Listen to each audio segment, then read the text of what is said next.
Hello, friends. Strap in, everyone. We've got some to deal with here. I'm hot. I'm a hot dragon under the collar. No, I'm kind of am, but I'm not gonna be like ranting or coming at anyone negative or anything like that. It's always good vibes here. You guys know how we do it. Hello, and yes, Bird OMG, if you're new to the channel, Bird OMG. If you hit the join button for $5 a month, you get access to all these cool emojis down here, one of which is Cleo. So when there's a Cleo sighting, you can salute her with the pink emoji. But friends, let me tell you what we're going to do today. I always like to do that at the beginning of these live streams. I'm trying to get more focused with my live streams so they can appeal to more people. And one of the best things to do is tell you what you're doing at the beginning. So here's what we're doing. I have a little bit of a script, basically for a 20-minute video that I was going to put out before episode 1 called Dragon Dreams. And I basically took all the dragon dreams that are in A Song of Ice and Fire that we have record for, and I pulled the quotes and did a really quick analysis to give everybody an idea of what kinds of things Targaryens dream about, what, how they work, what they represent, and how they worked out in actual fact. And that's going to give us a real good context going forward on the show to watch King Viserys and then Rhaenyra wrestle with the weight of this prophetic knowledge of the long night that's apparently been passed down from Aegon. Okay, so that is a script that I have. We're going to get to that. I've got a bunch of other stuff that I want to talk about today that's related to that. So that's basically like Dragon Dreams 101. That's a scripted portion. We'll be getting to that in a second. But first, I want to talk about the whole concept of Aegon's Dragon Dream and how it works with the canon. And oh, my eyes looking tired. They usually are, guys. I'm a YouTuber. I stay up all night. That's why I usually wear the fun glasses, because it's more fun. Here you go. But yeah. Also, it's not a secret. I have ADHD. I'm in California, which is a legal 420 state. So I use cannabis as ADHD medication. So my eyes are usually a little red looking, and that's just how we do it here. So in any case, yeah, it should be legal everywhere. Of course, it's a plant that grows out of the ground. How could it be illegal? It doesn't really make sense. In any case, moving right along. I do not have my mod Minty here today. She'll be in and out of the chat, but she's getting ready for work. So to babysit the chat, I have, let's see, it's it's Vhagar. It's Vhagar herself. That's right. So you be good. You be good in the chat, or you'll get a tongue lashing from old Nan Vhagar there. She's watching over. So I think that'll be sufficient to keep everyone in line. How would Jaehaerys have gotten the dream passed? So we'll talk about the transmission links. That's a good question, Matthew. Jaehaerys would have simply told Viserys, but if you're asking from Maegor, that's definitely a question. The general answer is just that obviously the prophecy is written on the knife. So anyone that can read Valyrian glyphs can read the knife. So if the knife gets passed down, that could be enough. There also might be writings elsewhere from Aegon and other Targaryen kings about the prophecies, because we know that scrolls are a big part of that as well. Yeah, nobody better mock Vhagar. That's big trouble. You don't make fun of Vhagar. Hashtag Vhagar is a Nan. You wouldn't make fun of your Nan, would you? Okay. So yeah. I can't wait till we actually get into the plot of people riding Vhagar, because I've got context-specific jokes that are kind of spoilery, and they're just waiting in the hopper. So we're going to talk about, when I say it, what we're going to talk about is the canon, how it works. There's been a little bit of angst, not too much, but I love all of my children. I love everyone in the fandom, and there's basically two sources of somewhat negative reaction to the Aegon prophecy, and I want to see if I can soothe those objections a little bit today. So yes, it's all love. So we're gonna run through basically the signs that Aegon potentially was. We're looking back over the Targaryen kings, looking for signs that they knew about this, and I'm going to talk about a really cool theory having to do with the Starks and how they tie into all this, because obviously, even the show ending aside, we know that Jon and the Starks are a big part of this whole White Walker Long Night mystery, and they're also going to have a very important part to play in the ending, not just the Targaryens. So this isn't This isn't becoming like all Targaryen-centric and the Starks don't matter. That's not what's happening. Okay, so let's get into it. There's two sources of negative. And by the way, if you send in questions today, I will try to take them in flow. I don't have Minty filing them away, so you may have to wait until I pause and then tag me by putting @DavidLightbringer in your comment and just repeat your question patiently. I will get to them all. I'll definitely get to a point where I'll be like, last call for questions, or if I missed any, and then you can repeat them then. So I appreciate your super chat questions. And I really like, doing these live streams so I can connect with you guys. And there's just some things I like to hash out too. And I've got some theories that were suggested by people that I want to throw at you guys today and see what you think. Specifically, this Stark Targaryen connection. Are the Starks in on the secret? We'll get to that. It's very exciting. So I've got all kinds of stuff today. This is why I was so fired up. I've got more stuff than I can make videos for that I want to talk about this week. So I'm working on a second video. I put one out this morning, of course. And anyways, let's get into it. We'll talk about Cregan for sure.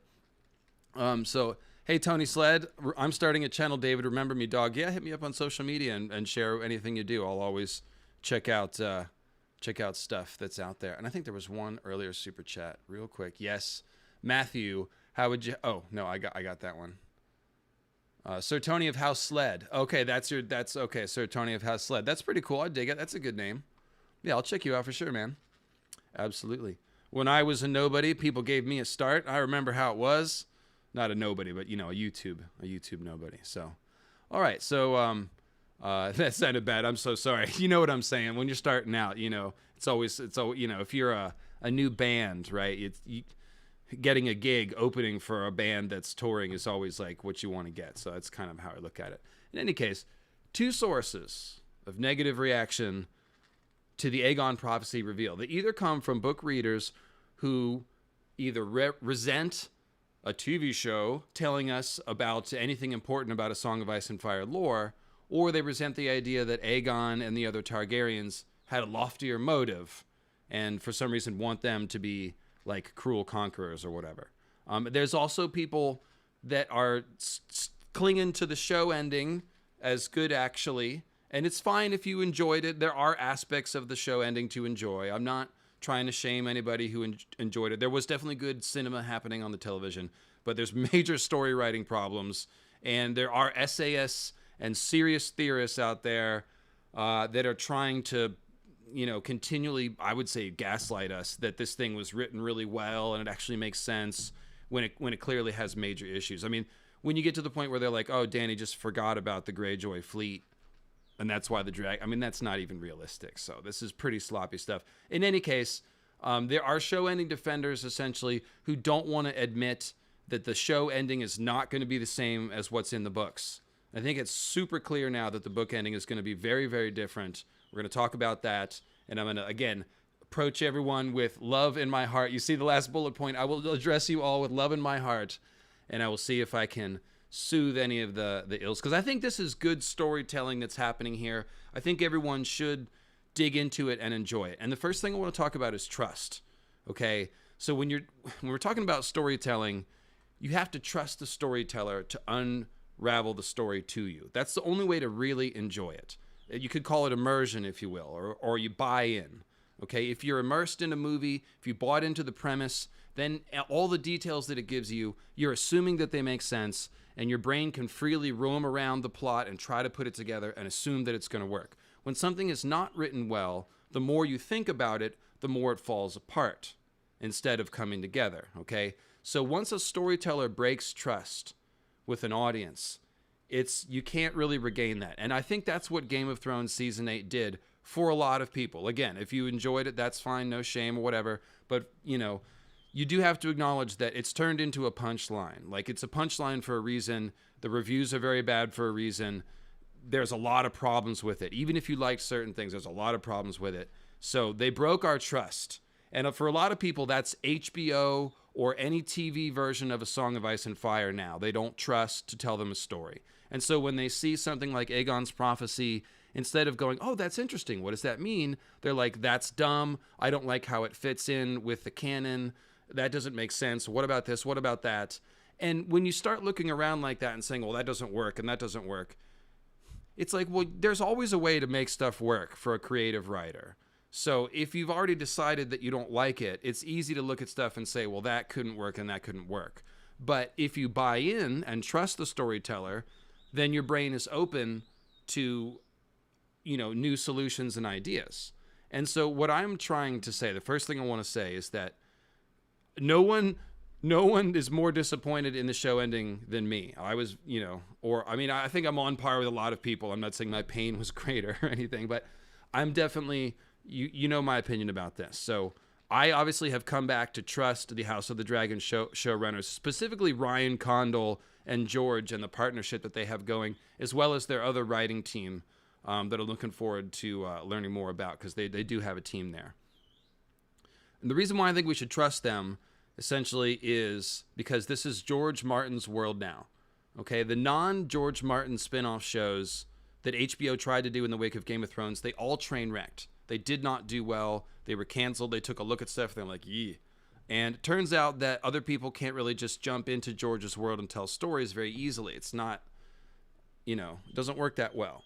So what happened is HBO essentially came to George a couple years ago and was like, hey, maybe you should run this. We have not done so well trying to find, stuff that works. And so that is when George signed the super duper fatty contract with HBO. And since then, he's been talking very excitedly and openly about working on all of these shows. And at first, it was very angsty for us because we're mostly thinking about Winds of Winter. We're like, when is Winds coming? Oh, he's great. He's doing 5 shows. We're never going to get Winds. We went through all that stuff on some streams, right? But now at this point, it's easier to see what's happened. George, no doubt, I can assume, and George has been, he's done a lot of cryptic statements, but it's no secret that he was pretty disappointed in the ending of the show too.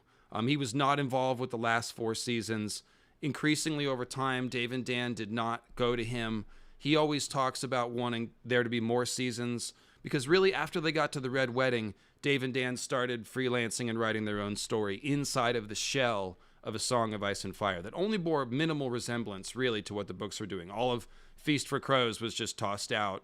Most of Dance of Dragons was tossed out. The whole Aegon and Arianne plot lines were tossed out. And I'm not like, you got to cut things when you're making a show adaptation, so that's whatever. But George was not happy. He's been professional, of course. He's not just going to lampoon D&D, but he's said enough for us to know that he wasn't thrilled with how that went. At this point, what's happened is since HBO's gone back to him with this contract and put him in charge now in a way that he was not before, now he's into it. Because George worked in TV before he was a writer. He likes making TV, okay? He does. That's part of what he's doing. He's not just an author that's dipping his toe in the water. He's got a bit long television background, Twilight Zone and all that stuff, right? Isn't that what he worked on?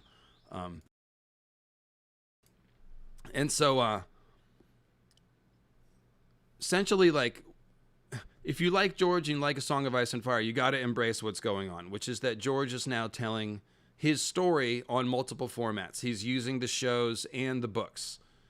And all of these shows need to be regarded as canon at this point. George has made it very clear that he's the lore master, that he's in charge of keeping all of these shows consistent in terms of canon. That was in his blog post. So when we think about, where does this stuff come from? It comes from George. Something like Aegon's prophecy comes from George. Like, we know that it does because Ryan said that it did, and so did George. But I think we could assume that any sort, like, there's going to be small deviations in these TV show adaptations, but anything like Aegon's prophecy or deep lore about the Walkers or Valyria, it's going to be coming from George, and it needs to be considered copacetic with the canon. Okay, this is not Dave and Dan freelancing with Dragonglass and Cold Hands. And they're like, well, Dragonglass now does everything. It unmakes White Walkers, and it also makes White Walkers. It's like spam. It's whatever you want it to be, right?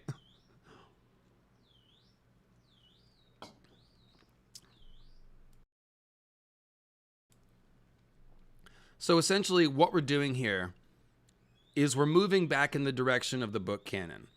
We're not taking a dump on Game of Thrones. This is everybody's professional here. You can't expect House of the Dragon or Ryan Condal or Sapochnik or or George to come out and just trash Dave and Dan and all this and this and that. It's not going to happen, of course.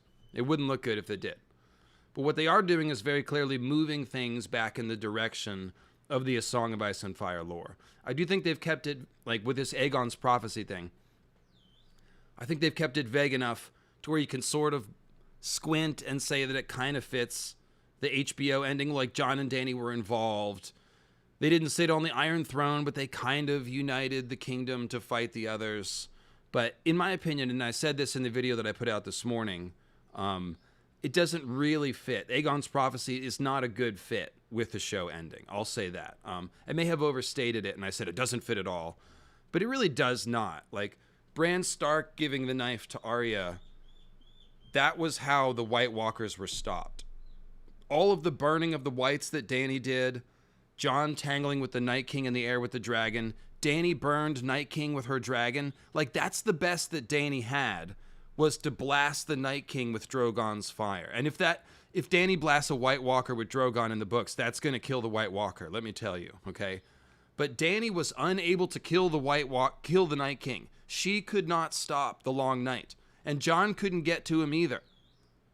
It was Arya who did it. And that is not a fulfillment of the prophecy. It just isn't. I'm starting to get worked up now. But it just, like I said, it really is not.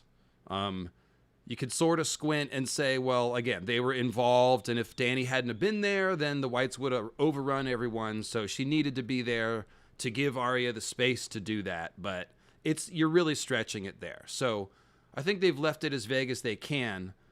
And using the knife is a nice ode to the show. It's a little bit of a compromise. But when we talk about the knife here, let me get ahead in my quotes. The knife is not the knife is not going to be Lightbringer. Like the cat's paw knife is in the books, right? It's a plot point in the first book. But it doesn't seem like George ever intended it to be this great magical thing. It's something that the show did because they didn't really know what to do with the magical stuff. They didn't play up Dawn. They didn't play up Valyrian steel or flaming swords. I mean, Beric is lighting his sword on fire because he's brought back by R'hllor. And he's looking at Jon and going, R'hllor brought us back, you and me, for a special purpose. And Jon's running around with a Valyrian steel sword and never thinks to light his sword on fire. Like, that is not something that would happen if Ryan Condal were in charge of Game of Thrones, okay? I was screaming about this and made notes. Like, if you're going to show us that Beric can do it, and then tell us that Jon's like Beric, and have Beric look at Jon and be like, R'hllor brought us back, you and me, for something important, and then Beric dies, and Jon's got to fight the others and the Night King, and he never lights his sword on fire. This is the kind of stuff that's like, it's indefensible. It's really just there's no explanation for it. And then, of course, so getting back to this is why I've got my outline. I've got so much to say today. I want to stay on track. The knife is not going to be a major plot point in the end of the books. I do not think. It's always possible George could retcon it to make everything more copacetic, and we'll live with it if he does. But the main weapon to fight the others is going to be either Dawn or a reforged ice, or maybe Oathkeeper, or maybe Dark Sister that Bloodraven has in his cave. It's going to be one of the great Valyrian swords, or more likely Dawn, if there's a key weapon to beating the others. And we all expect it to have more than weapons that we're going to need to beat the others. So don't get me wrong about that either. But yeah, it's not going to... So we know that the ending of that's not going to be the weapon that kills the others. And let me just grab a couple of these super chats. The magic may not be magic, it's Gurm's physics. No, that's not. You can make that video if you want, Tony, but no, this is definitely magic. It's definitely fantasy. There's no science or anything like that. I completely reject those theories. Yeah, so sorry. I've done that before. Yeah, Uniquely Stellar says I trust Ryan. Yeah, what's up? Uniquely Stellar just followed you on Twitter today. Follow me at the Dragon LmL if you're on Twitter. That's where I put a lot of my thoughts during the week. So, the prince that was promised. Game of Thrones played it down. It's a huge thing in the books. Azor High Reborn, the prince that was promised. It's a big deal. And the show minimized it because, again, they didn't know what to do with the magic. They weren't comfortable with the magic, and so they just played it down. And the only thing that was important about Jon being the son of Rhaegar and Lyanna was that it made him a claimant for the throne. And Dany and Jon it made Jon a threat to Dany. That's how they used it. It wasn't important. They didn't talk about it having to do with his dragon riding or the blood of the dragon and the Stark blood or anything like that, the prophecy, they really just minimized it. House of the Dragon in the first episode is playing it up. Okay, that's book canon. That is capitalizing on book canon. It's in the book ending that's going to be important. It wasn't important in the show ending. It will be very important in the book ending. And shout out to Brittany of House Blackwood on YouTube, who mentioned that the last season of Game of Thrones made a big thematic mistake. Is Gray Area in the chat? I see somebody say, "Oh, hey, Gray Area, what's up? What's up?" Sorry, I was just vamping and not looking at my chat there. There you go. What's up? Shout out to the legend, Gray Area. Make sure you're subscribed to her channel if you're not already, which I assume all of you are if you're watching this channel. But in any case, you remember the theme of the season 8 marketing. It was for the throne. And this was not the first sign, but one of the big signs of trouble with how they were going to end the show was when the marketing came out for season 8, it was for the throne. And we're like, wait, ever since the first book of Game of Thrones, Asha has been going, no, Robb Stark is marching south. That's the wrong way. He needs to march north. The real threat is north. And the whole point of the Game of Thrones being a political game, which, sucks up the lives of the people into this gristmill, and it's ignoring the real threat, which is the others. That's the whole point. I mean, that's not the whole point, but it's a big point of naming it the Game of Thrones. A game is something petty. It's something you do to distract yourself. The High Lords that are playing the Game of Thrones instead of preparing the kingdom for the White Walkers are failing at king. And again, it's not a surprise to find out that Aegon had a prophecy and that he united the kingdom in order to prepare them for the White Walkers. Because in A Song of Ice and Fire, that is how the kings are judged. How they take care of the people, yes, but how they are dealing with the true threat. That's the whole Stannis thing, where he's like, oh, I was trying to take King's Landing instead of trying to protect the realm. And he began to see that the real threat was in the north. Okay? So, For the Throne was the wrong theme for season 8, because season 8 is when they should have been dealing with the White Walker threat, which is the existential threat. And what they did is they dealt with the White Walker threat quickly to get it out of the way, and then they made Cersei and Dany the existential threat, the two mad queens, because one isn't enough and we want to double this ugly, awful trope. Don't get me started on that. But that was what they did. They sidelined the magic, they got it out of the way in one episode, and then they got to the evil queen dance, and that was their climax. I rejected that right away and told everyone, that's not going to be how it's going to go. Whatever Dany does trying to take King's Landing and maybe setting off wildfire or whatever, that's all going to happen before she goes north. And once she goes north, that's going to be the climax. There will be some aftermath, but that's not going to be the high point of the story. The scouring of the Shire is not the climax, okay? Defeating Sauron is the climax, obviously. And defeating the White Walkers is very much the equivalent of defeating Sauron. So that is one thing we know that the show got absolutely backwards. So House of the Dragon is already fixing that. And what's really insightful about this is that House of the Dragon is a show about the Game of Thrones. It's not really about the White Walkers. It's literally for the throne. It's about a bunch of people fighting a civil war over the throne. But what did they do? They brought in this Aegon prophecy thing, they being George and Ryan, in order to remind us of what the actual stakes are. So right off the bat, episode 1, we're right back to the existential threat of the White Walkers. That's the real stakes of the Targaryens holding on to the throne. So even in a story that's mostly about the throne, House of the Dragon is like, yeah, but the throne's not really the thing. It's really the Long Night. So they are fixing the messed up messaging of season 8 on a show that is even more about the throne. So you see what I'm saying here. This is very much a course correction, and it is a rejection of how season 8 dealt with all the major themes of the show. I hope I'm making sense here. Now there's Game of Thrones also basically did nothing with Targaryen prophecy whatsoever.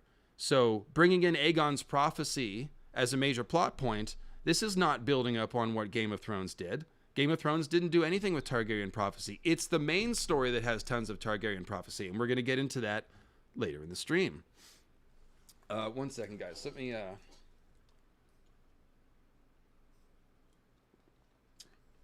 want to finish this Red Bull so I can drink something that's easier on my throat here. Okay, so it's just I'm so much to talk about here. So there's nothing in Aegon's stream about Starks or Wolf Girls. That's just kind of obvious. Like, if they were trying to patch everything together with the show canon, the ending of Game of Thrones, then they would have had something about a Wolf Girl or a Stark. They did not. So they're not trying to retcon that. I mean, that's my read anyways. Now, there are possible Targaryen Stark connections in the books. And we're going to talk about that in just a second. And that's where the exciting theory comes from. But they did not. They are not trying to fix the season 8 ending with what they're doing here. This is all building on show canon. No, Tony. George's so Lovecraftian stuff is not physics. That's magic too. And I can't get distracted by this, Tony. And I'll still check out your channel. But I'm not going to watch your video about how magic isn't actually magic in A Song of Ice and Fire. It's absolutely magic. A Song of Ice and Fire is as fantasy gets, and all the magic is magic. That's how George talks about it. There's no secret science, and that's really all I'm going to say about it. So please, with respect, please don't message me about this again. I don't have anything else to say about it that's positive or has anything to do with what we're talking about. Feel free to explore that. And obviously there's a huge Lovecraftian influence, but that's as nice as I can say that. So very important here. I need everybody to pay attention to this. Okay, there are many ways that we can reject the season 8 ending, and I've given you a few of them, but the most important one is this quote from George R.R. Martin. "My own heroes are the dreamers, those men and women who tried to make the world a better place than when they found it, whether in small ways or great ones. Some succeeded, some failed, most had mixed results, but it's the effort that's heroic as I see it. Win or lose, I admire those who fight the good fight." That is Daenerys Targaryen. More than any other character in the books, that is Daenerys Targaryen. It's also Jon, it's also Sam, it's also Brienne, a little bit Davos, there's a few other people. Sansa, I would give credit to, but this is Daenerys Targaryen. She is the revolutionary of the story. She is the one laying her life on the line again and again. I've talked about this so many times. I'm going to talk about it again. In a Game of Thrones, this is what it costs. And she's like, nope, make him stop. And then when they get to Drogo and all the other Khals have challenged it, Dany still stands up. She's 14. She is basically just getting used to the Mongol horde that she got sold into marital slavery with. And she's still using her little power that she has, throwing down against these giant warrior men. And she's like, nope, I claim them, and you guys will change your customs. That's a revolutionary. That's someone who's trying to make the world better. That's the frigging hero, okay? And then she continues that all through the story. Is she perfect? No. This is what George said. Some succeeded, some failed, most had mixed results. It's the effort that's heroic. So it doesn't mean that Dany's perfect and has to always succeed. It means that she's always trying. The reason she locks her dragons up in Meereen is because she's worried about them killing people. Drogon may or may not have killed a little girl, and so she locks up her dragons, which makes her politically weak. She doesn't leave Meereen when she could because she wants to care for everyone. She brings all these sick people along with her and tries to care for them. She walks out amongst them and gives them hope. I told you I was hot. I have no patience for people who don't understand this. And when I say people, I mean the essayists and the YouTubers and the people that consider themselves serious thought people who've read this story and claim to understand literature. If you don't understand that Daenerys Targaryen is the hero of A Song of Ice and Fire, then I can't help you. I really cannot. George is telling us right here. Jon is the same way. He's constantly trying to make the world better. Look at the way he stands up for Sam against the bullying. Look at his actions with the wildlings. Look at the way he tries to reconcile the wildlings. He takes all kinds of flack and fallout and gets murdered for the fact that he's standing up to say the wildlings are people. They're no different than us, and they should be let through the wall, and we should protect them against the monsters, who are the whites and the others. And Sir Alistair Thorne and the rest of them lack the imagination and scope and empathy to grasp that. But Jon Snow and Daenerys Targaryen, they are the biggest heroes of the story because they are living up to George's heroic ideal, which he states very clearly. He's not a nihilist. He's not a cynical, just, oh, everything's fucked up and you got to do fucked up stuff in order to save the world. Sometimes you do have to make very hard choices and pay the price of that. That is true.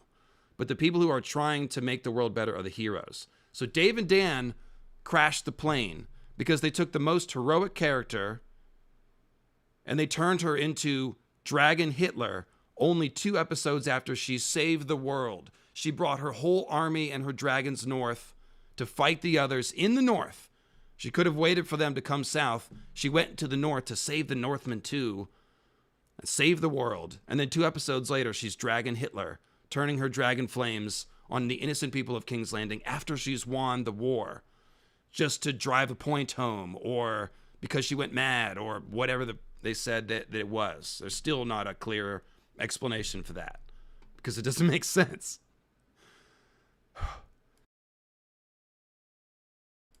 I've got a little bit of water here. I try to drink 1 of these a day. I refill it sometimes. I don't always get the fresh bottle, but I really like the spring water. I'm trying to drink more water. Okay, so I'm glad you guys are appreciating this. This is my passion here. This is the story. This is what it's about. Okay, so George, my point is that we know that the ending isn't George's ending, the Jon and Dany thing specifically, because it doesn't make any sense to take your 2 most heroic figures and ruin them both. You turn Dany into someone that's so evil that she has to be put down like old Yeller by Jon, her love, and so that takes the second most heroic figure and makes him an awful person. And now people hate Jon Snow in the fandom, a lot of people, for I think no reason, because that's not going to be what happens. So I knew all this after seeing the ending. I was like, that's wrong. That doesn't work. And then I reread Dany's chapters and I was like, no, that's not the character. Dany consistently puts her neck on the line in order to help people, big and small, over and over. She has empathy. She's a revolutionary. She, if she gets to King's Landing and tries to take it, which I think she will, and their wildfire gets set off and she sees people burning, it's going to horrify Dany, not fire her up. And I think she'll do the Stannis thing where she tries to take King's Landing. A lot of people burn in wildfire. She doesn't quite succeed or doesn't press the attack all the way, and then realizes that the true threat is to the north and goes north and defends the wall, which is exactly what Stannis did. So it's a clear template to follow. So now that we know that, the theme, the heroic ideal or whatever, then we have the quotes from Dave and Dan, and this is very clear. So this gets to the point where it's not debatable anymore. Whenever someone tells you that the show, the books are going to end like the show, you can just tell them that they're wrong. It's not a debate anymore. There are certain aspects that will be similar, but if they're just trying to say carte blanche, it's going to be the same or really close to the same, they're just wrong at this point. So, love in my heart. Okay. Dave and Dan have said that there's three oh shit moments that George told them about regarding the ending. And they were that Bran was going to be the final king, because that's kind of out of nowhere. There is foreshadowing for it, but he's mostly foreshadowed as a very mystical kind of king. So to think that he would be the Iron Throne king was definitely a brain buster, okay? Second oh shit moment was the Hodoring.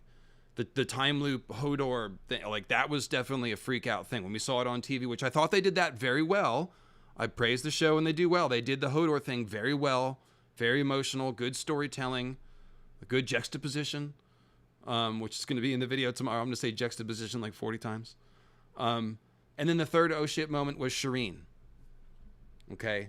The Shireen burning, which I couldn't even really watch when it happened. To be honest, that was really terrible. We know that Shireen will be burned for lore in some way. It won't be the same because obviously people aren't in the same locations. I think it'll be Mel and Selyse that burn Shireen, and Stannis will live long enough to come back and find out about it and grapple with the aftermath. Because of course Stannis is fully responsible, even if he's not there to do it, because he's brought in this people burning religion into his house, right?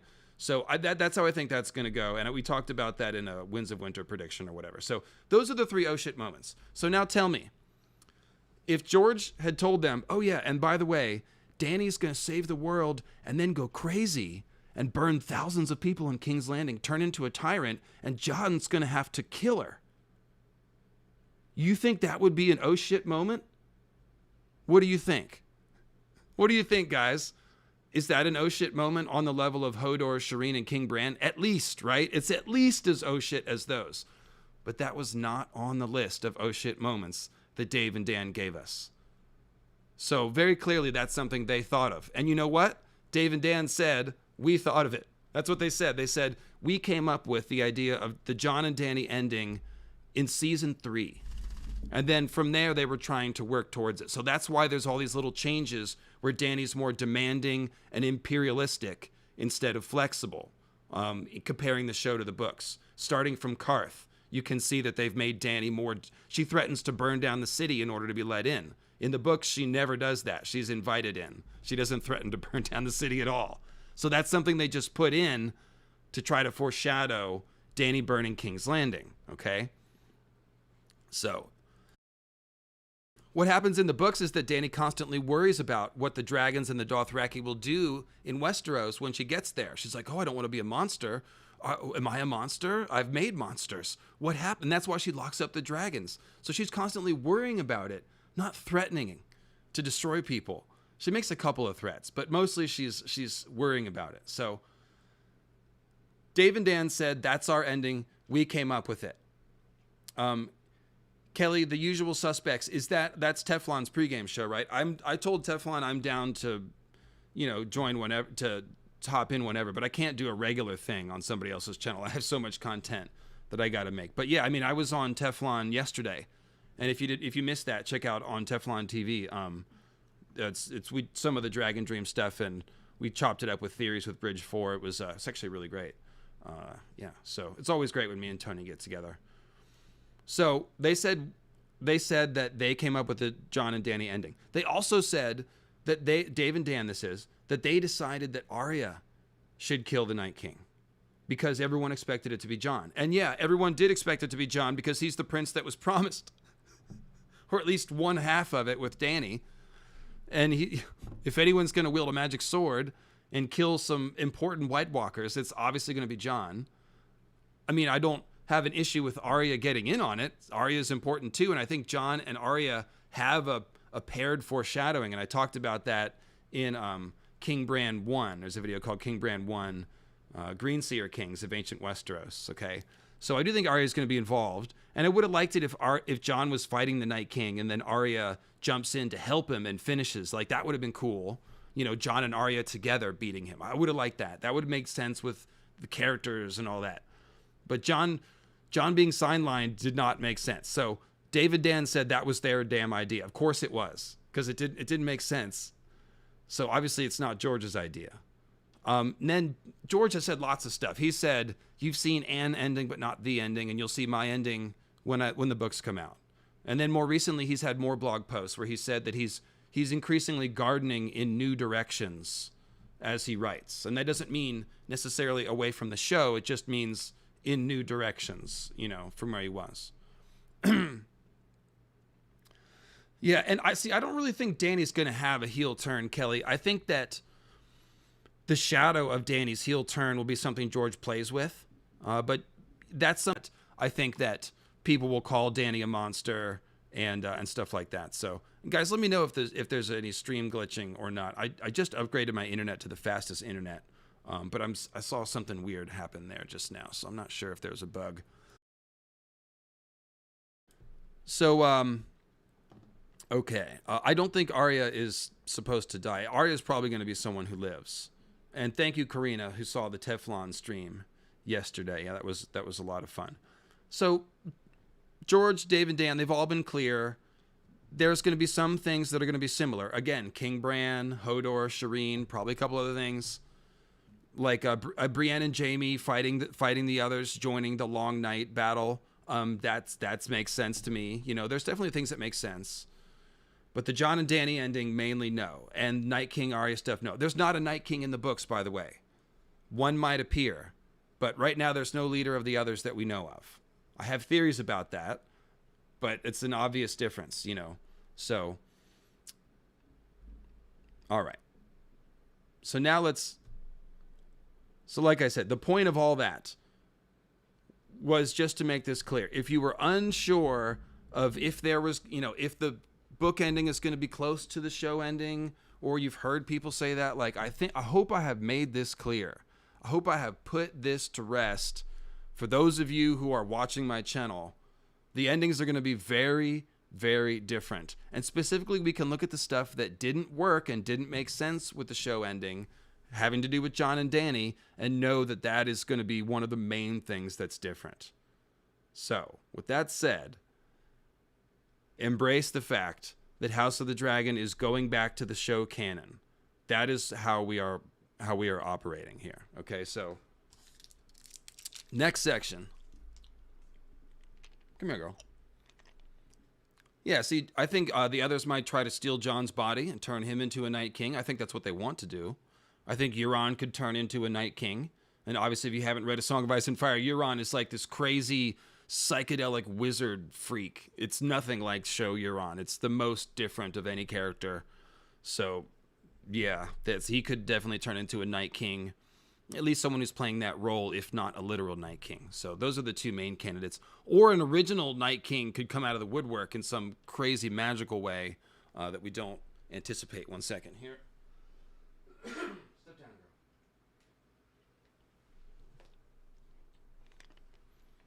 So now for you book readers who are having a hard time with this idea that there was a prophecy motivating Aegon's conquest, now you all in the chat, you better settle down, or Visenya's gonna ride. Oh, that's more old Nan voice.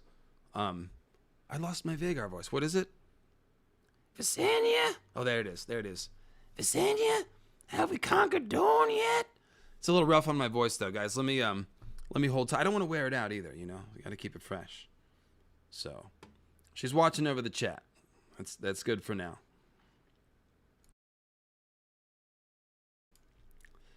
Vhagar is still waiting to see if Laenor has found some nice girl to settle down with.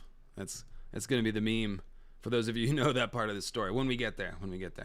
So, of course there's a prophecy, you book readers. Of course there's a damn prophecy. Now, having dealt with the idea that we need to trust that the storytelling that's happening on House of the Dragon is coming from George, and if you don't trust House of the Dragon, then you basically don't trust George at this point, and I don't know what you're doing in the fandom or what you're holding on to, so embrace it. This is what's happening.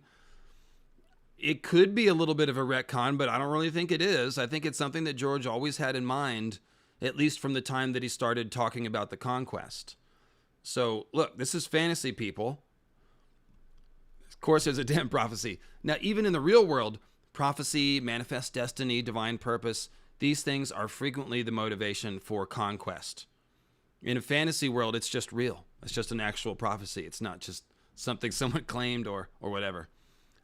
There are tons of clues that Targaryen kings were having dreams and reading prophecy that jump out in retrospect. And we'll get to that. There are, let's see, the dragons and the others, they really do need to fight. It's one of those things, like, don't overthink it. Like, yeah, the Targaryens, their whole purpose is to fight the dragons. Yes, that's what it's for. And in fact, in my opinion, the entire Long Night White Walker mess goes back to Azor Ahai and the Night King original stuff. And Azor Ahai, I'm very certain, was a dragon lord. All the prophecies of Azor Ahai's return say that he's all about dragons, and it comes from Ashai, where dragons come from. So, of course, Azor Ahai was a dragon lord, and there's the whole Great Empire of the Dawn theory that adds more weight to that as well. Hey, Gus, do you think the others start steering when the last person that knows the prophecy dies? I think the others started steering when Jon was born. That is my best guess for that. And I haven't come across any better theory that I like more, so I'm not certain of it, but that's my theory. Because if you look at the Tower of the Joy scene, at the Tower of Joy scene, Ned sees a storm of rose petals blew across a blood-streaked sky, as blue as the eyes of death. So the eyes of death are the others, and they obviously have blue eyes that are like blue stars. So we've got these blue eyes of death. They're streaked across the sky, and that's where stars are, in the sky. So George has painted a portrait of the eyes of the others in the sky at the Tower of Joy, which to me implies that they're watching. Why would they be watching the Tower of Joy? because the Starks are tied to the others. And I think that a long time ago, there was a baby that was promised to the others that was stolen and became a Stark. Just like baby Monster was supposed to be given to the others by Gilly, but was rescued by the Night's Watch. I think something like that happened with the last hero. And so the Starks kind of owe a baby back to the others. And so Jon is the prince that was promised to the others. Kind of, in a way. That's one of my theories, and I've got a video called that exactly. But I think that the others may have been watching the Tower of Joy. And so I think that is what they were waiting for, is the birth of their promised prince. And what they want for Jon is to make him their new Night King, their new leader. And the way that you can, one of the big clues about that, I will say, is the Waymar prologue. Okay, if you notice, when they get Waymar in the clearing, first of all, Waymar looks like Jon. He's related to Jon because the Royces have frequently intermarried with the Starks, and they're both first-man houses. And Waymar's description also fits Jon, even down to his moleskin gloves. There's a bunch of little clues about it.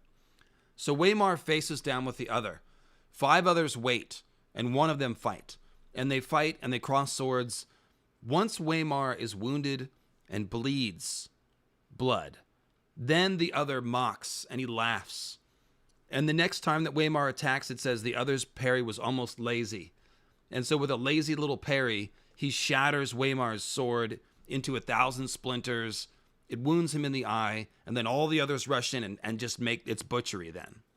So there was something there that happened. And thank you, Larper Dixon. There was something there that happened. They fought a duel with him, and then once he got hit, their behavior completely changed, and they dispatched him. They're like, oh, you're not worthy of respect anymore. So what were they gonna do besides kill him? Like, what were they looking to do with him if he passed the test, if he didn't bleed red blood, if he was undead perhaps, like Jon is going to be by the time he confronts the Whites? Maybe they would have done something different. And what else is there to do but convert him into an other? And then, of course, the symbolism of Waymar suggests him as a symbolic Night King because he has one blue eye, which is like Odin's symbolism. So Odin's symbolism implies that someone has become a wizard, they've transcended death, etc., etc. So Bloodraven has the one eye symbolism, but he's got the red eye, dragon symbolism. But Waymar does the opposite. He's got one blue eye, and he's, powered by ice magic. So a little bit of a deviation there into a theory, but I think that Jon is the prince that was promised to the others, and I think that that is what the others are stirring. That's why they're stirring. So then that ties into this thing. That's why I say Jon and Dany, they have to atone for this mess. Remember I said Azor Ahai was a dragon lord. He had something to do with creating the Long Night and the others and stuff. So Dany and Jon being dragon lords, they are the descendants of Azor Ahai, not just Aegon, not just Valyria, but Azor Ahai himself. That is what I believe. And the Amethyst Empress, most likely. So check out Great Empire of the Dawn if you don't know what I'm talking about. It's one of my best videos. So Jon and Dany, and this is classic fantasy, being the chosen one, what does it mean? And this is more George Martin, like, how does the magic all twisted and messed up? Well, you're the chosen prince. You're the prince that was promised. It's a trope. How do we make it all twisted? Well, the promise that you have is that you have to atone for this ancient sin, probably with your life and everything that you have. And that's what Jon and Dany are both going to be required to do. So not only are Jon and Dany the blood of the dragon, Jon is also a Stark who has this ancient connection to the others, I believe. So the two of them are going to have to work together. That's why they say the prince that was promised is the Song of Ice and Fire. Well, that's Jon and Dany working together, essentially. That's the, yeah. So,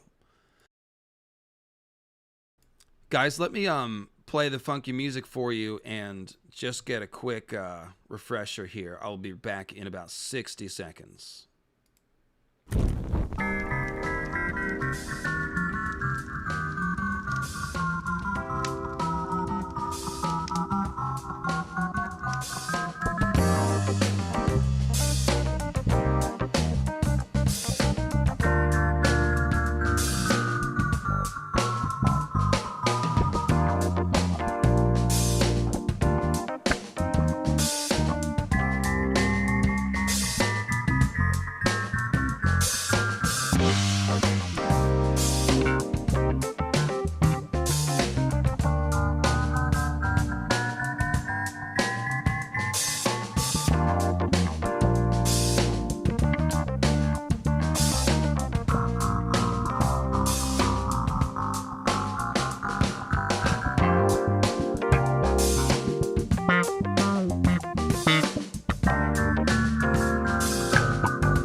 It's funny. I didn't realize old Nan Vagar would stay watching over the No, it's not just ending. No, we're just we're about halfway through, I would say.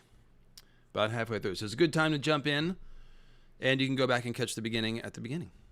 Or at the end. The end is the beginning. Okay, so oh yes. So I just said that Jon and Dany are scions of ancient Aezor High and certainly of Valyria, okay? And so they would be potentially atoning for the sin of Aezor High and the Night King, or whoever these ancient people were that are tied to the Starks and the blood of the dragon people. So without going into the details of that, there is some original sin that caused the long night, that created the White Walkers, and made everything all screwed up. And obviously we've got to fix that to end the story. That doesn't take a genius. Okay, so I will just point out that Dany is already atoning for Valyrian slavery by freeing slaves with her dragons, because of course the Valyrians for 5,000 years enslaved people and genocided whole nations. They depopulated most of Essos with their dragons. They roasted quite a bit of Rhoynar alive in the river with their 300 dragons, as we discussed in the Dragon Warfare video.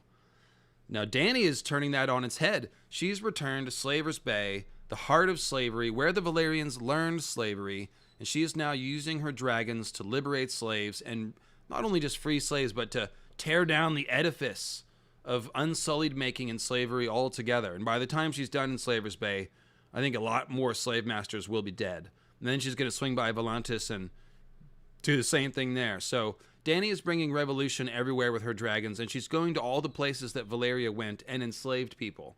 So this atonement action is already in play. It's already there with Dany.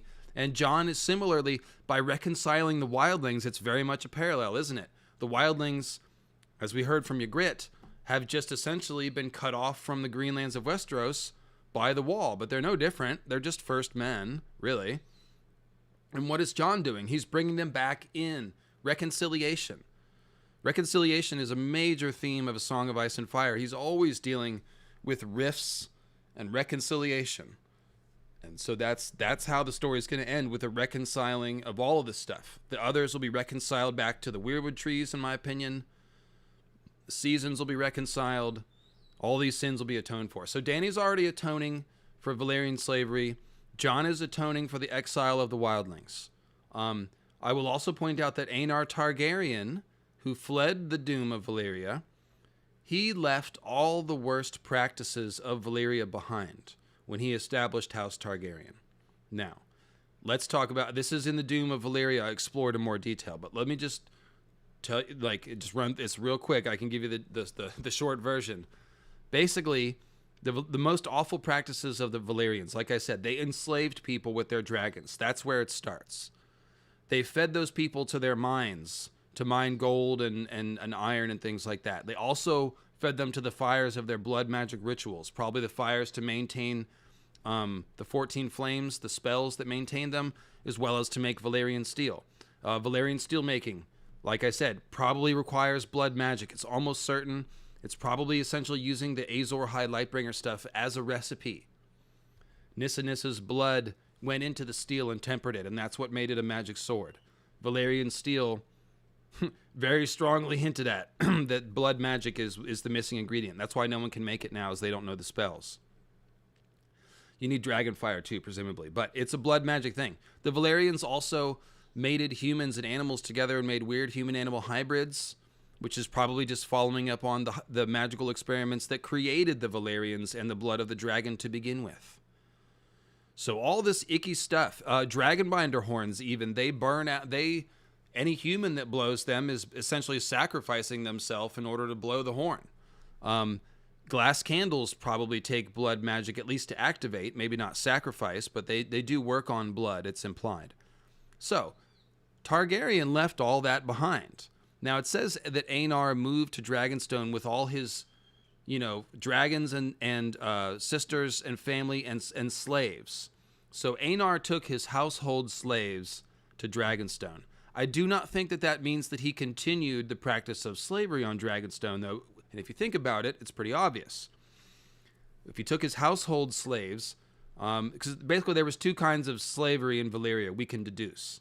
There's the kind where you get fed into the mines, and there's the more Roman kind of slavery that what we see in Slaver's Bay. And Slaver's Bay has both kinds too. You got your grunts and your mines and all that stuff, but you've also got basically a lot of middle-class jobs, quote-unquote, that are occupied by technically slaves. Educators, household keepers, probably not bankers, but a lot of tradespeople are slaves in the Slaver's Bay system, and it seems like it would have been that way in Valyria. So when Aenar Targaryen took his slaves to Dragonstone, that just means he took his household servants and all the people that were on his properties and lands and took with him to drag. So he saved them. He brought them with him. It was a nice thing to do. And then what we hear about on Dragonstone is that there's dragon seeds running all around Dragonstone. So probably the small folk of Dragonstone in large part descends from those people that Aegon took with him. Would have been his household servants and like I said, slaves and stuff like that. So we never hear about the Targaryens practicing slavery on Dragonstone, and slavery is not legal in Westeros except for the Iron Island custom of thraldom, which is a kind of slavery. It has its safeguards and stuff and traditions, but it's its own thing. In Westeros proper, Jorah was exiled by Ned. He was sentenced to death, and he fled, actually, for the crime of taking two wildlings and selling them to a slaver. So you can't take slaves and sell slaves in Westeros. It's a big no-no. So we never hear about the Targaryens doing that. And they're chilling on Dragonstone for about 100 years. So here's the thing. If the Targaryens were like the Valyrians, once Valyria was gone, the Targaryens were now the only people with dragons, and they had 5 of them. So if they wanted to, they could have conquered Westeros or anywhere else, but they didn't. They just chilled for like 100 years and did nothing until Aegon apparently had his dream and then conquered Westeros. So what I'm saying is that whether or not Aenar Targaryen, I think that he may have had a hand in causing the doom, because he essentially was like an abolitionist who thought that maybe the only way to stop the Valyrians from 5,000 years more of slavery and genocide is to blow them up all at once, because you can't oppose the Dragon Lords in combat. Everyone sees that. The only way to stop Valyria from going on forever is the doom, something like the doom. So I theorize that it's inevitable that sooner or later there would be a Targaryen who would be against all that. Because just think about it. There's always some people that are against all that. There always is. So there was probably an anti-slavery party in Valyria that just didn't get very much traction and just never succeeded in causing reform and never went anywhere. And sooner or later somebody got frustrated and was like, well, fuck it then. Okay? So that's one possibility. But even if that's not true, we can say that Aenar left all that stuff behind. He fled the Doom 12 years before the Doom. So they had plenty of time to pack up whatever secrets that they owned and bring whatever they wanted to, whatever they had access to. But they left all this stuff behind. They don't make Valyrian steel. They don't make human-animal hybrids. They don't do slavery. They don't really do any blood magic or like human sacrifice level blood magic that we ever hear of. So what I'm saying is that the Targaryens and the Valyrians are not the same. And one of the main causes of resistance to this idea that Aegon had a more noble purpose to conquering Westeros is that some people are really into hating the Targaryens. And there's lots of reasons to do that, but really it's more about the Valyrians. The Valyrians are the ones that are absolutely detestable. And I think that some people don't realize the Targaryens really aren't like the Valyrians. It's only Maegor the Cruel who reminds us of old Valyria. Other than that, the Targaryens are as good or bad as any other monarchs. They're just people. That's really the case. And let me just check this super chat from Chris Make here. So Chris, you've almost done this. When you tag me and remind me, what you want to do is repeat your question so I don't have to go and track it down, because after a certain point the chat loses it. But let me see if I can find it. Gives me a second to collect my thoughts too. Larper Dixon says, wanted to thank you for everything you do. You're quite welcome. Yeah, so we've scrolled past it, my man Chris. My man, my squisher man. So just tag me and repeat the question. I'll get it. So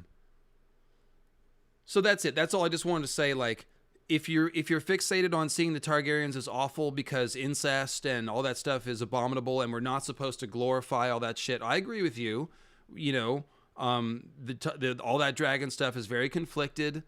It gets very horrific. It's nobody harps on that more than I do, so I get it. But really, I think that's mostly Valyria and less the Targaryens. And I really don't think you can hold the Targaryens responsible for the sins of Valyria simply because they're descended from them. So there's no reason to think that Aenar wasn't capable of a noble purpose. Not at all. Because like I said, for 100 years, the Targaryens showed no instinct to conquer or do anything messed up. And we don't hear about blood magic going on, slaves being fed to the mines on Dragonstone. We don't hear about any of that. And word would get out. So there you go. They're different. Now, clues that Aegon knew about this prophecy. And I'm going back to the Song of Ice and Fire canon and to say, okay, well, if Aegon had this prophecy and we accept that that's what George was thinking about and that's what it's supposed to be, what is that? Let's compare it to the story we have. So Aegon conquered as mercifully as he could, really. And Ryan Condal mentioned this, that it was something that stood out to him. Aegon always lifted up anyone who yielded to him, including the allies of people that he had just defeated. And he allowed people to keep their local customs, which is a big thing. That's something the Romans did successfully in most places. That worked well. And, of course, Aegon the Conqueror adopted the faith of the Seven, which is a big sign of wanting to be accepted by the people and the customs of the people, as opposed to just enforcing his dragon lordness supremacy and ignoring everyone. And be like, yeah, believe what you want. I'm doing my thing. No, he adopted the faith of the Seven. He lifted up the lords that yielded. So this was a conquest meant to create a kingdom, not just subjugate people and enslave them and kill them like the Valyrians did. So a couple super chats here. Brennan Rateni says, do you think the Valyrians and the children had a deal not to invade Westeros? The only thing I can think of that would put up a fight with dragons are the children, giants, and green men. That is a theory. There's an open question. Why didn't the Valyrians go further and conquer Westeros? And World of Ice and Fire even asks that. And it talks about this prophecy that the doom of Valyria would come from the gold of Casterly Rock or something like that. I've explained that in my doom theory. I think the Casterly Rock gold is partly what paid for the Faceless Men, because they bought a Valyrian steel sword, Bright Roar, right before the doom. So the gold of Casterly Rock went to Valyria. And that's another part of the inside job thing, is Aenar Targaryen is the one he's the one living on Dragonstone. Dragonstone was created as a trading outpost to trade with Westeros so that Valyria could trade with Westeros. So where did Westeros get their Valyrian steel swords from? From freaking Dragonstone. They would not have gone all the way to Valyria to buy swords because there's a Valyrian trading outpost right offshore of Westeros, okay? So who sold the Lannisters' Bright Roar? It was Aenar Targaryen or whoever came before him. It's a little bit vague on the timing. So the window for when Bright Roar was sold to the Lannisters includes the time that Aegon was there and also includes the time before. So that's the gray area. However, you can thread that needle and say that if he bought it during the time that Aegon possessed Dragonstone, then it would have been from Aenar Targaryen himself, not Aegon, Aenar. So that's how I can see the gold of Casterly Rock paying for the doom. But why did the children not invade, or why did Valyria not invade Westeros? Either because of that prophecy, potentially because the children could use Greenseer magic to screw with the dragons. I don't know if they could skin change the dragons, but maybe give like a psychic attack thing or something like that. I could see that. And it's possible that Greenseers could skin change dragons and it would kill them in the process, but it might kill the dragon too. So there's definitely some possibilities there. And there's all kinds of other possibilities with Valyrian prophecy. Maybe they knew not to do it because of something. So Heart of Winter says, I definitely think the darkness of Visenya is overlooked. She has some moments that reflect old Valyria, sure. Especially by enabling and empowering Maegor. I agree with that. I do hold Visenya accountable for empowering Maegor. And of course, Targaryens do dabble in sorcery here and there. We just don't hear about them, again, performing human sacrifice. So it's a little different. But yes, there are definitely occasionally Targaryens that can remind us of Valyria, because that's the devil on the shoulder of any Targaryen. It's like, do I be like Maegor the Cruel in old Valyria? Or do I be like Aegon, Jaehaerys, and Daenerys? Or Alysanne and Rhaena, other people like that. So that's the two ways it can go, kind of. The poles, if you will. Good comment. For my peoples, oppression doesn't create a united seven kingdoms. No, it doesn't, exactly. So that's why it's important to notice that Aegon was as conciliatory as he could. And then after the conquest, they worked for years. They went on royal progresses, they arranged marriages, they improved the conditions of Westeros in many ways, and that really gets going when Jaehaerys and Alysanne take the throne, of course. They abolished the Lord's Right custom, which is awful, if you know what that is. The King's Road. They listen to people. Visenya holds a women's council and has all the highborn ladies come and talk, and she listens and hears their complaints and stuff. So, they really make a good effort to unify the kingdom. And Ryan Condal mentioned that Jaehaerys apparently, George says, built the King's Road so that the Targaryens could move their troops quickly north to the wall when they need to.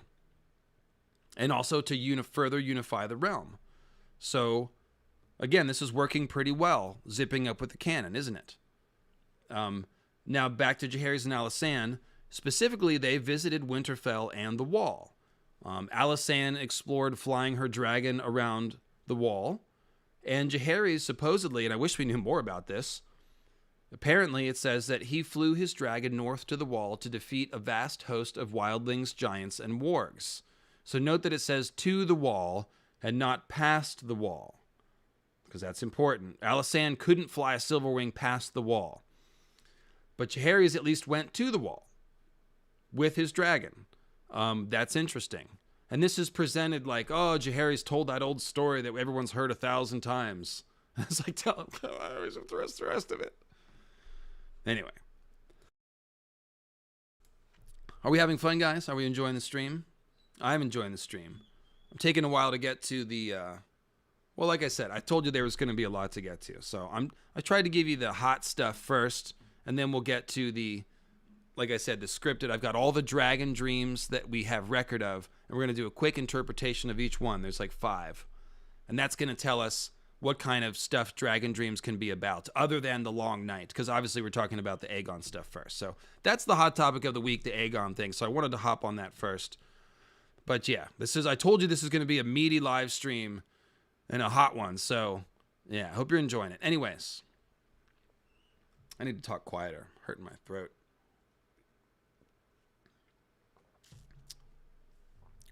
Does the secret automatically make the blacks the good side? Absolutely not. I was hoping both sides would be good and bad. However, it seems like the show wants us, and I'm assuming you're going to say, to sympathize with the blacks. Thank you for reminding me of this point. I kind of skipped over this. So this does not make any Targaryen action moral or just. It just adds an extra motivation to what they're doing. They are still responsible for dealing with this prophecy in a way that is moral. That's the whole point of blood magic being wrong, and of Azor Ahai being a bad guy, and of Davos reacting to the Azor Ahai myth and going, oh, I could never stab my wife, and then also standing up to Stannis and being like, no, the life of one boy is worth the whole kingdom. George is constantly trying to show us that human sacrifice is wrong, okay?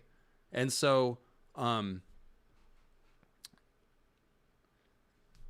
if just because you have the prophetic knowledge and the higher purpose doesn't justify you taking actions that would otherwise be considered immoral. George is very, very clear about that. And Jon and Dany are specifically qualified to save the world and fulfill these prophecies because they are moral actors, because they are heroes. According to George, they are people who try to make the world better and who have empathy for people around them and stick their neck out for people that need it, that need protection.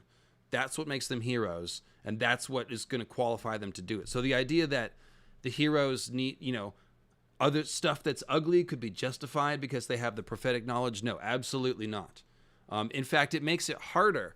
It just makes it thornier for the blacks, or if you just want to say, Rhaenyra and Viserys, and maybe if Daemon knows about the prophecy eventually, it just means they're more responsible. Like, look at how Jaehaerys dealt with it. He's like, oh, I have the prophetic knowledge, so I have to be the best king.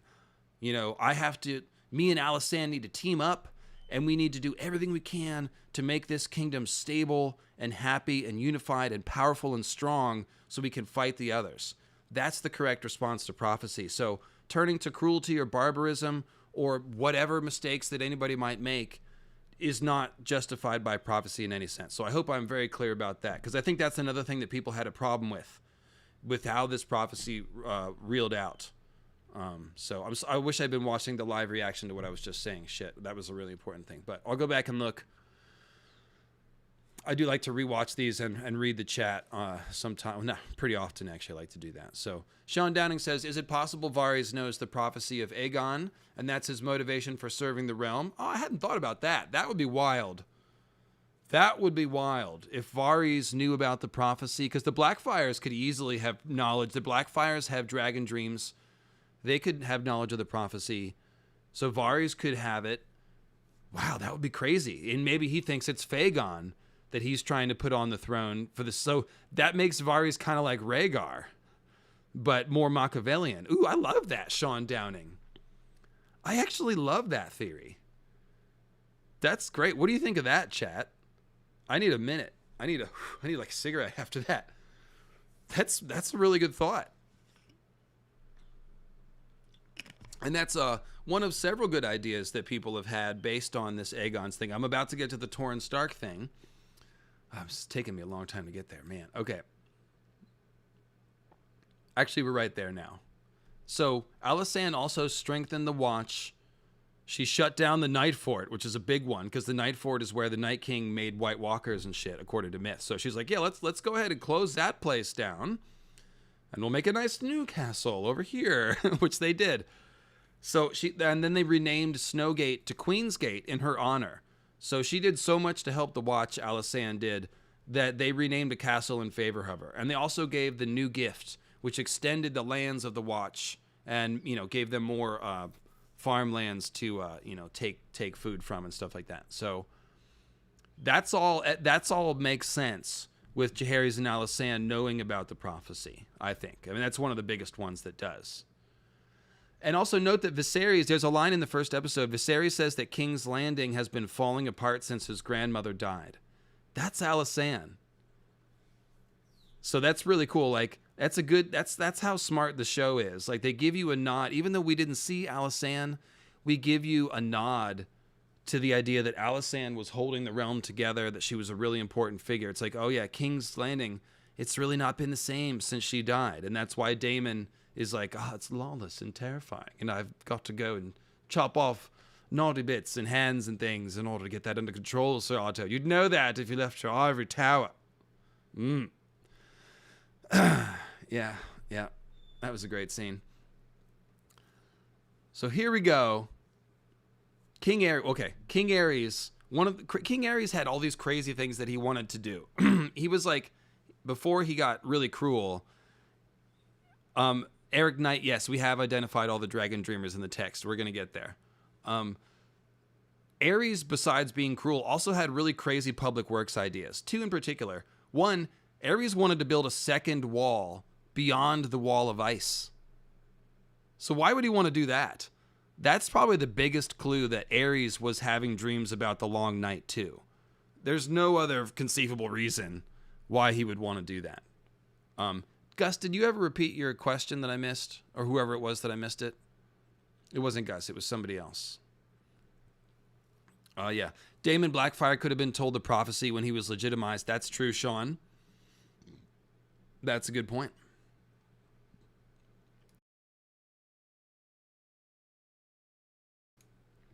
So yeah, Aerys tried to build a second wall. That's a big clue that he had knowledge of Aegon's prophecy. So more clues that, again, that George has intended this for a long time. This isn't a retcon. This is a big part of the story that people have just kind of missed. So now, why did Torrhen Stark kneel? He knelt to Aegon, didn't resist. Northmen are famously recalcitrant. And we're told that they saw Harrenhal, and they were like, well, we're not going to fight the dragons. But Brandon Snow had a plan. He told his brother Torrhen, I can kill those dragons with weirwood arrows. And Torrhen rejected the plan, was like, no, we're going to kneel to them instead. And I'm not going to be a king anymore, and we're just going to be part of this kingdom now. We're going to pay tax and everything. And I think it is believable that Torrhen knelt just out of common sense. I do think that works. However, the Starks are the other people, besides Targaryens and Danes, who might... retcon means like to go back and... I forget what it stands for, actually.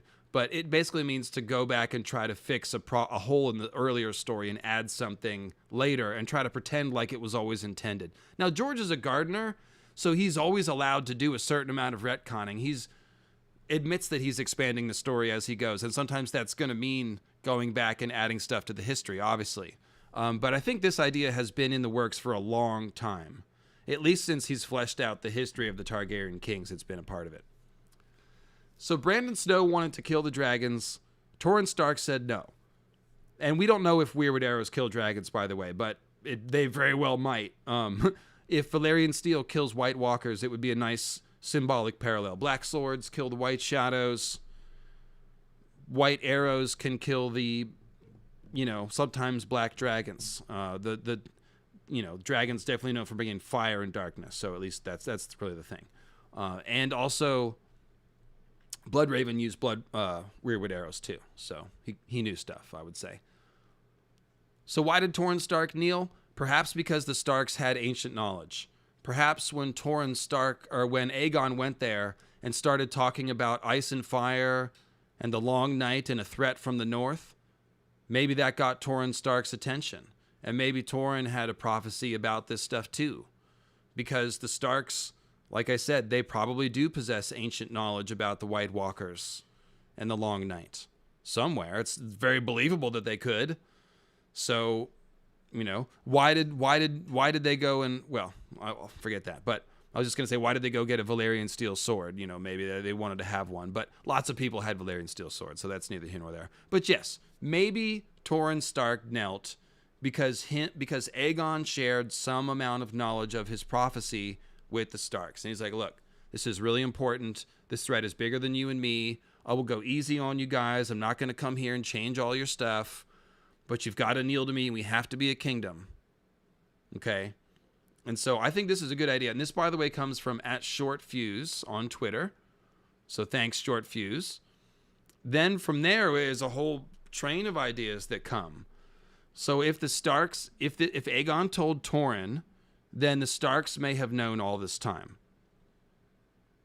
And that means that Ned may have known and was planning to tell Jon, but couldn't. It could be that Lyanna knew, and it could be that, okay, let's start with this. It's pretty obvious that Rhaegar chose Lyanna because of prophecy. There was something that Rhaegar read about a northern girl or a wolf girl, or something like that, okay?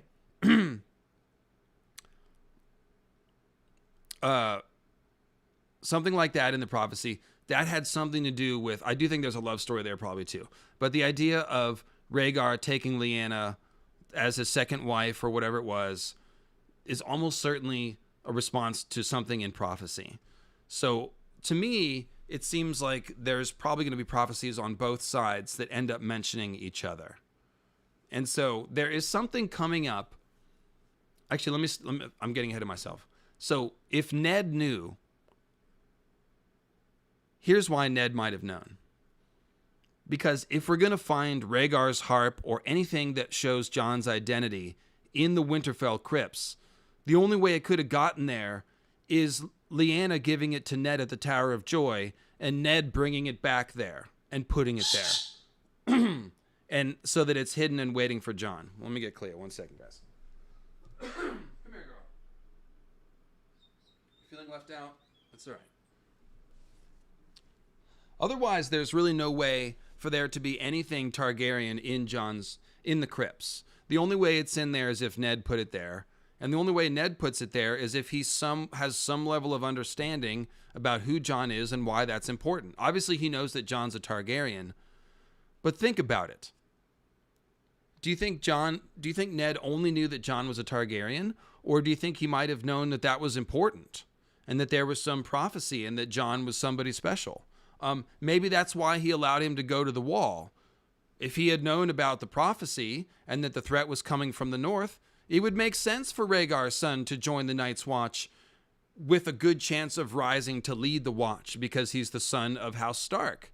This all makes a lot of friggin' sense, doesn't it? So I don't know if Ned knew about it, but his actions do fit with knowing about it.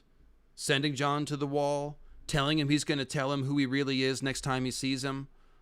Then when Ned took the plea deal at the very end, he thought he was getting sent to the wall, where he could have told Jon about everything. But instead, Joffrey pulls the switcho changeo and chops his head off, and the secret doesn't pass to Jon when it needs to. Yeah, it's kind of a I don't know if that's the case, but it definitely, well, he didn't send Jon to the wall. He allowed Jon to go to the wall. Sorry if I said that wrong, because he could have not let him do that. And when he made that decision, he was obviously thinking about the fact that he's actually a secret Targaryen. So he let him go to the wall. He didn't have to do that. So yeah. Where was I? So there's something coming up called the Pact of Ice and Fire. And I don't want to spoil it. And I mean, there's something coming up in the House of the Dragon story. It's something about an agreement between a Targaryen and the Starks. And that's all I'm going to say. But it's called the Pact of Ice and Fire. And I need to mention it because I want to make a prediction. Okay? So those of you who have read Fire and Blood, you know what this is.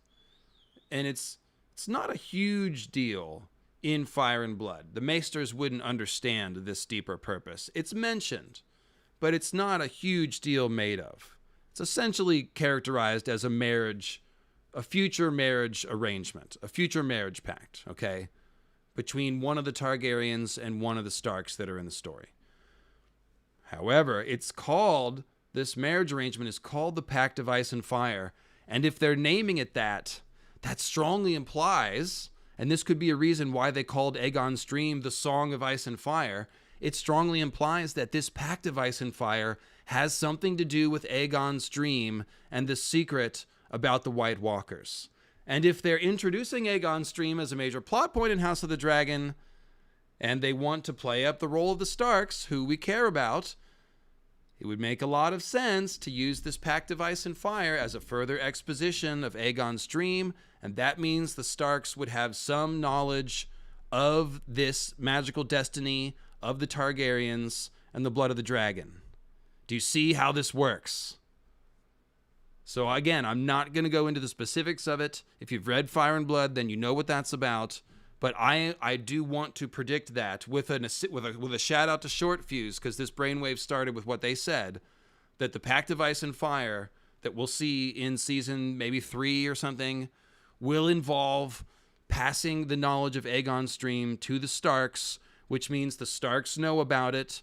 And if Torrhen Stark knew about it from Aegon when they knelt, then that would make the Pact of Ice and Fire even more sensible and more logical. So this is a connection, okay? When this Pact of Ice and Fire is made on the show, it's one of the Starks already knows. They already know about Aegon's prophecy. So it's probably passed down, and that's why, Lyanna and Ned have this agreement, and they've kept Jon a secret, and there might be Rhaegar's harp or other Targaryen stuff in the crypts. People have been speculating about that for decades, about there being Targaryen shit in the crypts.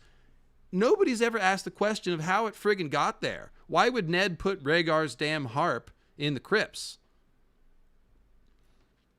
He would need to be somewhat in on whatever Rhaegar and Lyanna were doing. So that's my theory. This is what I think happened now, and I think it's pretty friggin' awesome. So if you're a book nerd and you have a problem with all this, I hope I have sold you on this being cool and opening up a lot of interesting possibilities for the story. I see some minds being blown in the chat. That's what I was hoping for. I told you guys to hold on to your butts, that this was going to be a hella stream. Yeah, so now I've gotten to the scripted portion, which is about 20 minutes worth if I just read it straight through. I'll probably break a little bit into it, but that's where we're going now. And we've been live for about an hour and a half, hour and 20 minutes, so that's good. We should be able to wrap up before 2 hours with this. There are rumors of dragon eggs at Winterfell. Yeah, in Fire and Blood, there's some talk of that. Yeah. Hey there, beautiful wife in the chat. I love you too. So real quickly, before we shift to the scripted part, let me get these super chats here. Great time to be in a Song of Ice and Fire fan. Yeah, shout out to the Fantasy Network, Jimmy Nuts. I need to have you on the channel, man. I've checked out your channel. You do good work. I need to hit you up, man. Yeah, I need to do it. Now that I've got the post-game show, I've got a good slot to have people on, so I can do a little more collabs. Matthew Buffington says, I've always felt that Benjen knew something more. Yep. This could be something about what Benjen knew. He definitely could be involved in all this. It's strongly suspected that he, would know about all the RLJ stuff. So, yeah. Yep. Zips up pretty well with a lot of things. Hermeticism. There you go. God, I love the beautiful mosaic of symbolism and character in these books. Thank you so much for opening my eyes along with ideas of Ice and Fire. You bet. Happy to be of service. I've learned so much. I'm always quick to say, like, George is teaching me stuff. I'm just trying to pass it on when it comes to, like, mythology and story writing and stuff that has, like, a lasting value or whatever. Oh, sorry. The Reeds seem to be the first. I'm trying to see around Cleo's tail. Seem to be the first with Children of the Forest knowledge. Well, definitely the Crown Dog men are close to the children. There's no doubt about that. If prophecy motivates in real life, could that have motivated First Men and Andals? Maybe the children aren't as innocent victims as we're led to believe. I've got a whole...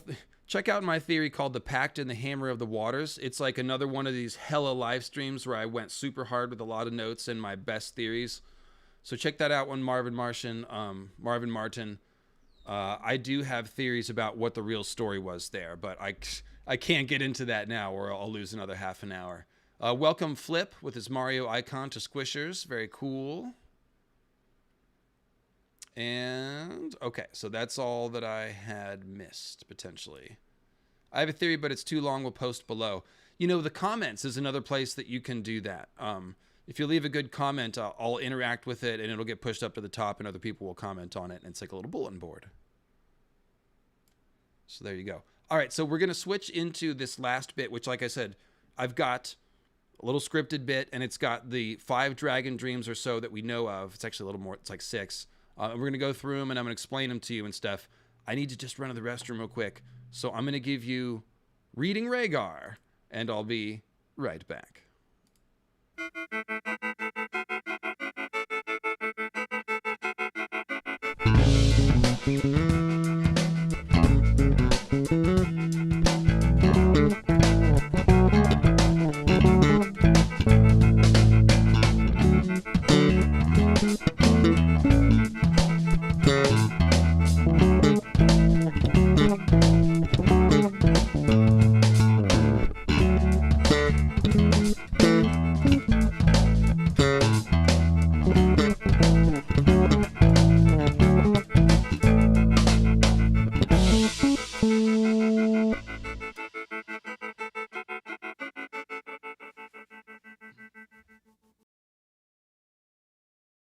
Well, that video is almost long enough to accommodate my extreme hydration needs. Yeah, if you've never seen that, that's my little thing that I do. Reading Rhaegar. The joke is he crashes. He's my guy on the couch. It's Rhaegar. He's hiding out from Bobby Baratheon. So it's not really Rhaegar. He's reading Rhaegar. He's got an alias. So he's in disguise. Don't tell Robert Baratheon he's here. He's just, he reads all of my most cryptic books. Like you see, he had like the Necronomicon or friggin' some book about crazy angel magic and stuff. That's what he's into, That's the kind of stuff he reads. So in any case, I will, can I tease this? Can I do this? It's going to show you a little bit of the mess on my desk, but I was sent a very nice gaming chair by the folks at Secret Lab. And when I say gaming chair, this thing is like a luxury seat that you'd find in a Ferrari. It's ridiculous. They just emailed me and were like, "Hey, do you want a throne?" I was like, "A throne?" And they're like, "Yeah, it's all House of the Dragon embroidered." So I'm gonna just flash it at you real quick. It's over there in the corner, and I'm gonna show you. I did an unboxing, so I'm gonna show it to you guys in full detail and stuff. But it's absolutely sick, and yeah, I let Reading Rhaegar unbox it. Is the point? That's why I segued to that. It's a reading chair for Reading Rhaegar. He reads, so now he has a nice reading chair. It can be a gaming chair, but it can be a reading chair. So there's a Reading Rhaegar chair unboxing coming your way soon at the end of one of these videos. But now to get on point, we're going to talk about dreams and the principles of prophecy. There's 3 principles of prophecy, friends. So ancient prophecies, dream visions, prophetic dreams, all other kinds of magical sight. These things are, of course, familiar to any fan of fantasy fiction, right? They're in ancient mythology. They're in most religions. And the fantasy world that George has created certainly has lots of those things. And House Targaryen has most of them. Most of the prophetic dreams that don't come through Bran's psychedelic-laden little Bran brain occur to members of House Targaryen. They're called dragon dreams because they usually involve dragons, but they're also about things like, obviously, the Long Night, the doom of Valyria, the Red Comet, people that are going to die next, all that kind of stuff. So these dragon dreams and prophecies about dragons have a large effect on the plot, and we already know that they're going to be a big part of the show, and we've just been talking about all that. So the first thing to know about prophecy is how it works in Martin's world in general. And these are the principles of prophecy. So the first principle is that prophecy tends to be highly symbolic. People are usually represented by their heraldry. So in the case of dragon dreams, a dragon could mean a dragon, or it could mean any member of House Targaryen or Blackfyre. The things that happen in the dreams can also be symbolic and obviously not literal depictions of events. So the second principle is that anyone with a certain amount of psychic vision can get some sort of glimpse of the most impactful events that are coming in the near future. So the Red Wedding, for example, it was seen by the ghost of Highheart in a Weirwood vision, but also by Daenerys in a Shade of the Evening-induced House of the Undying vision, and Patchface also caught a glimpse of it from under the sea or whatever. Under the sea. Remember, he was talking about the Red Wedding too. So if there's a big psychic event coming, anyone with psychic ability can see it. And that is evidence that there is only one psychic plane. There's one psychic highway, if you will, and the different kinds of magic are just different on-ramps to that highway. So Melisandre uses the flames to see the future, and then what does she see when she's up north? She sees Bloodraven and Bran, but in like a symbolic way. Bran is like a boy with a wooden face or something, right? But the key thing is that she says, oh, they can see me. So we've got a fire magic person and green seers who can see each other on the astral plane. So we know that the astral plane is all connected at some level. And also, Melisandre and Quaithe, they're both called Shadowbinders, but Quaithe uses a glass candle flame to do psychic stuff, whereas Melisandre uses an actual flame. But they're doing a lot of similar things, and they're both Shadowbinders. So there's different magical techniques, but none of the orders are really as distinct and separate as they make out to be. And check out my Melisandre Secrets, by the way. That's a series of 5 videos. The Shadowbinders and the R'hllorys are really like that when you start unpacking it. They share a common origin in Ashai, I'm almost certain. It's a pretty cool theory. It's some of my best research. So check out the Melisandre Secrets series. And then as Shade of the Evening, it seems like anybody can drink Shade of the Evening and start having visions. I don't recommend that. You should always say no to drugs when Euron is involved, people. And I'll also point out that you don't need to be a R'hllorist to see visions in the flames. Melisandre has Stannis and one of the Fossaway. No, not Fossaway. one of Stannis's underlings, I forget which one, he's looking in the flames and seeing stuff too. So you don't need to go to the Red Temple. You don't need to go through some ceremony or anything. Various people can see into the flames. And Targaryens, they have an innate connection to fire, obviously, and all their magic is based in fire. So it wouldn't be so. We should, when we think about Targaryens and prophecy, we need to think broadly, not just dragon dreams and not just scrolls with prophecies, but we could Florent. Thank you, Florent, bloody Florence, the big ears, whatever. I have big ears, so should throw stones. Glass houses. Shout out to Radiohead, Life in a Glass House extended edition with a big band. You guys know about that? Shout out if you know. Give me some love in the chat if you know the extended edition of Life in a Glass House with all the tubas and oboes and stuff. Oh, it's so good. It's so good. Always time for a music reference here. So what I'm saying is that we should be on the lookout not only for dreams, but also Targaryens that may see visions in the flames. And I really hope they give us some glass candles. They may not, but all those things are under Targaryen purview. So there's multiple ways to get dreams and glimpses of the future that they can play with.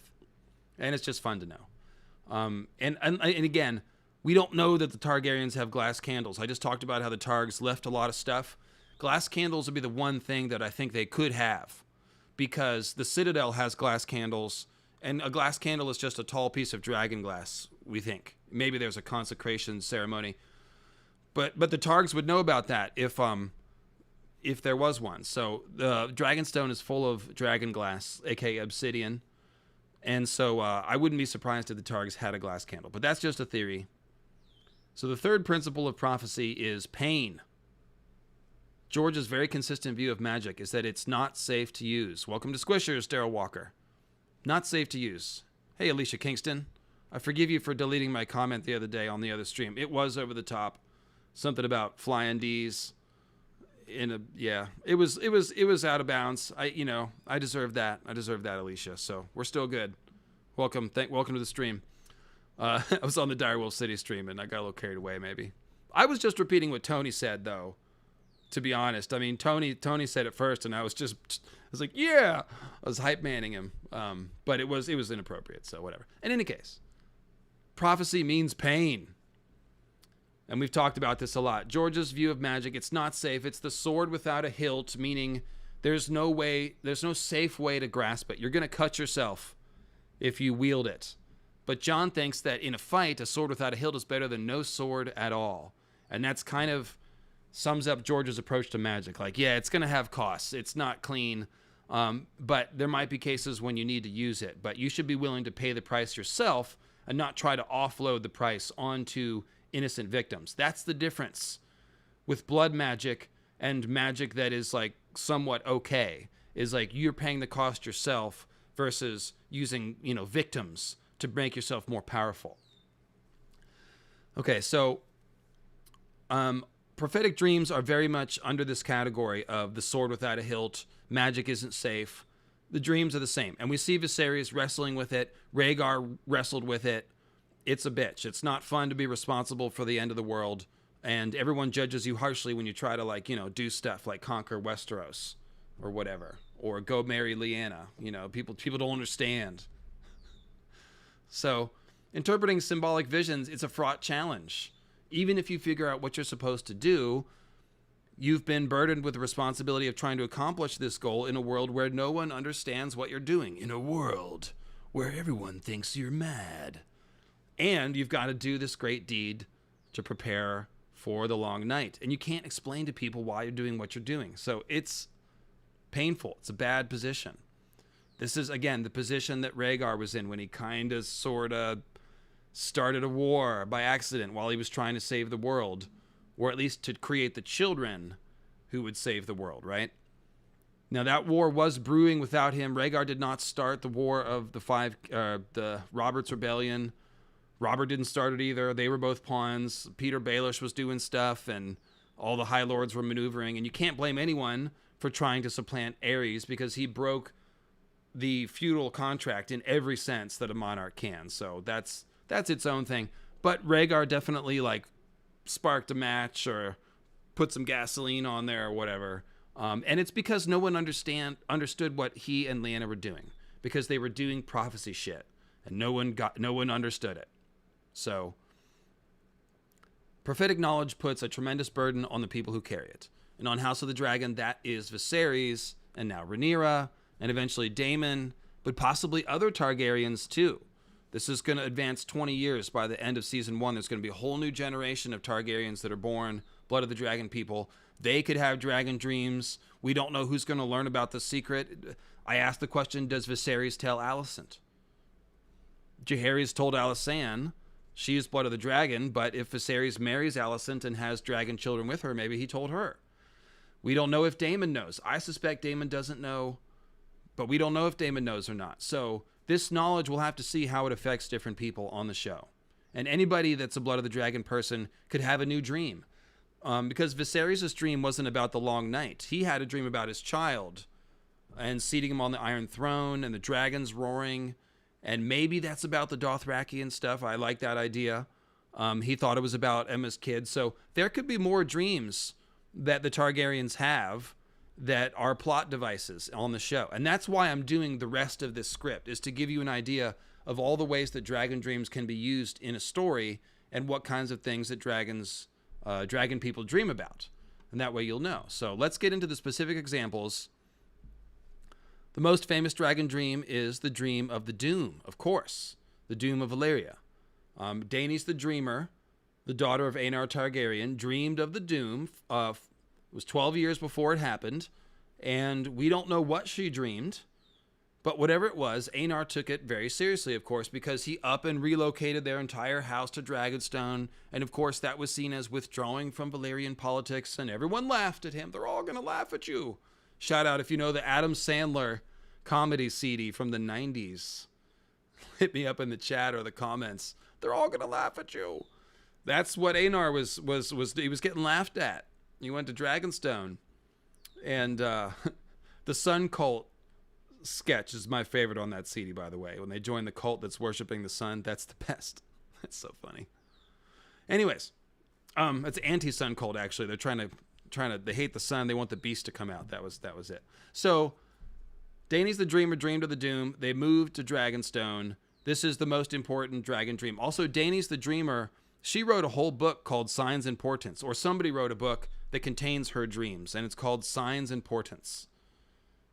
And so she probably had a lot more dreams. She's called the Dreamer. I mean, maybe it was just that one dream. It was pretty important. It's important enough for a nickname. But it definitely seems like she had a whole book of dreams. So she, who knows, she probably dreamed about the long night too. And God knows what other stuff. So that's Daenerys the Dreamer and the relocation. Yeah, I was wondering about those 12 years after they moved to Dragonstone, before the Doom happened. Like, I wondered if the other family members started giving Daenerys and Aenar like side eye, like, okay, when's it gonna happen? Because you don't know. That's the whole thing. Like, Aegon dreamed about the long night, and Viserys is carrying on this long night knowledge, but they don't know. Thank you, Carl Karsnark. Of course, you know. They don't know when. They don't know. Yeah, Mighty Monarch knows it. They don't know when the long night's gonna fall. Viserys might think it's his son that's going to have to fight the long night. That's how important it is. And Rhaegar thought he was the prince that was promised, and then later he thought it was his son. So you see how it shifts, right? Okay, she's definitely the author of Signs and Portents. Thank you, Isabel. I was hoping to get clarification on that. Don't want to not give her credit. So she's the author of Signs and Portents. Hell yeah. That's the one book you'd want to read if you could get any of the lost books. There is one called Fire and Blood that has secrets about dragons. That's a good one too. Let's see. So speaking of the Doom, by the way, I keep forgetting to mention this, right? The Dance of the Dragons, it's the name of this civil war. And that's what George named the 5th book after, because there's going to be a new dragon dance, right? Although he didn't get to it in that book, but that's another story. Originally, the Dance of the Dragons was the title of a ballad sung by two lovers in Valyria as they watched the Doom unfold. And that's why the Targaryen civil war that we're going to see on the show is called the Dance of the Dragons. Because like the Doom, it's a story about the dying of the dragons and the fall of the Dragon Lords. So if you thought that the Dance of the Dragon's name is about the dragons looking like they dance when they fly, no, it's way more messed up than that. Yeah, and it's a little bit about that, but not really. It's named after this ballad about the Doom. So there you go. Next we come to an assortment, and by the way, I'm just petting Cleo up here. So next we come to an assortment of dragon dreams that we actually have descriptions of. They come from 4 characters. So Daenerys, of course, has a couple. Maester Aemon. Then there's Daeron the Drunkard, who is the son of King Maekar from the Hedge Knight. He's the brother of Egg, from Dunk and Egg. And Daemon the Second Blackfire, who is also known as Jon the Fiddler. He's from the Sworn Sword, another Dunk and Egg story. And those are the only Targaryens that are reported to have dragon dreams. Or, I'm sorry, they're not the only ones that have dragon dreams. They're just the only ones that we have the descriptions of the dreams. And special extra credit if you noticed Baby Drogon sitting on my microphone right here. Shout out in the chat. Give me a shout out in the chat if you noticed Baby Drogon on the microphone. I think most of you didn't.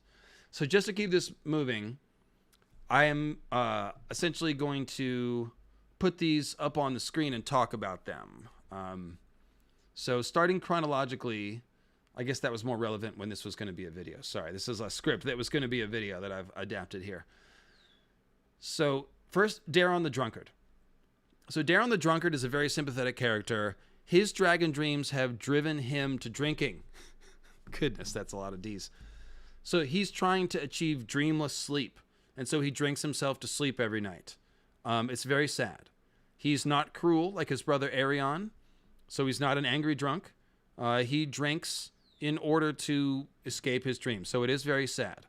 And he's a very sympathetic character. He's presented as a lousy prince, but like I said, he's not cruel. And it's really about the dreams. So when he meets Dunk at an inn on the way to the tournament at Ashford Meadow, he says, "I dreamed of you." Dunk says, "You said that at the inn." Okay, so they've just left the inn, sorry. And Daeron says, "Did I? Well, it's so. My dreams are not like yours, Sir Duncan. Mine are true. They frighten me. You frighten me. I dreamed of you and a dead dragon, you see. A great beast, huge, with wings so large they would cover this meadow. It had fallen on top of you, but you were alive, and the dragon was dead." So, Daeron is talking about a dead dragon, but he's referring not to a dragon, but to a person.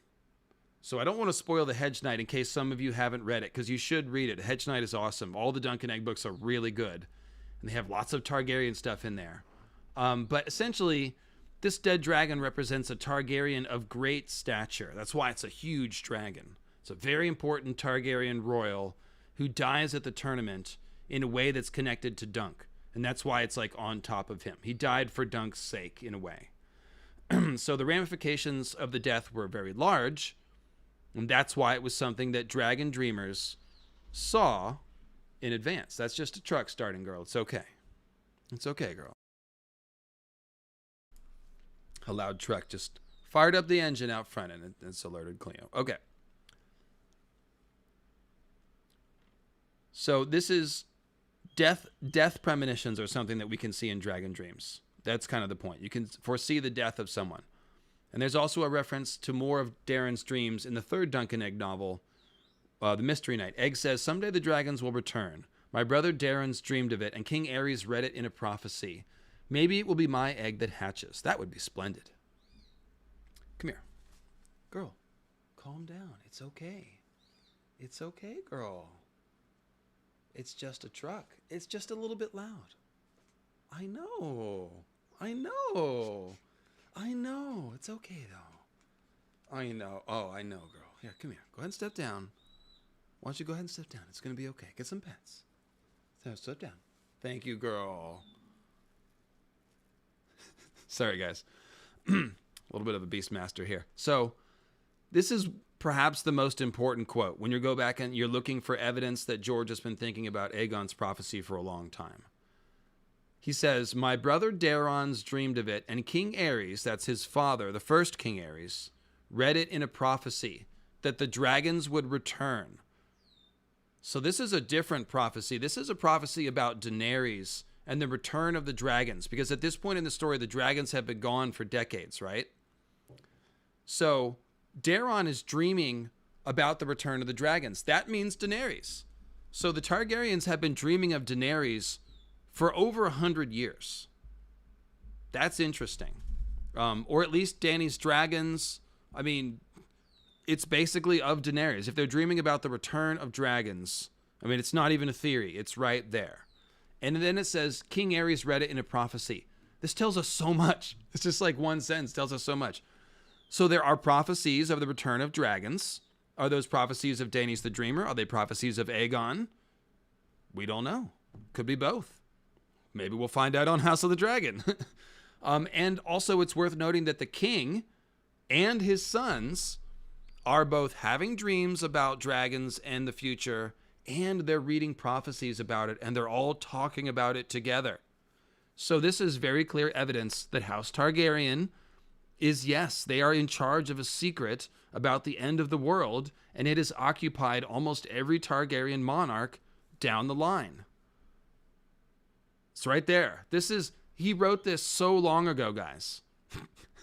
Like 15 years. I don't know when the Mystery Knight came out, but this was a long time ago. So it's all right there. Okay. So it's also worth noting, David Sellers has first time commented, love your content. How do you think the prophecy was passed to Jaehaerys, considering his succession and him not being the direct heir? Well, Maegor the Cruel basically is the potential disruptor.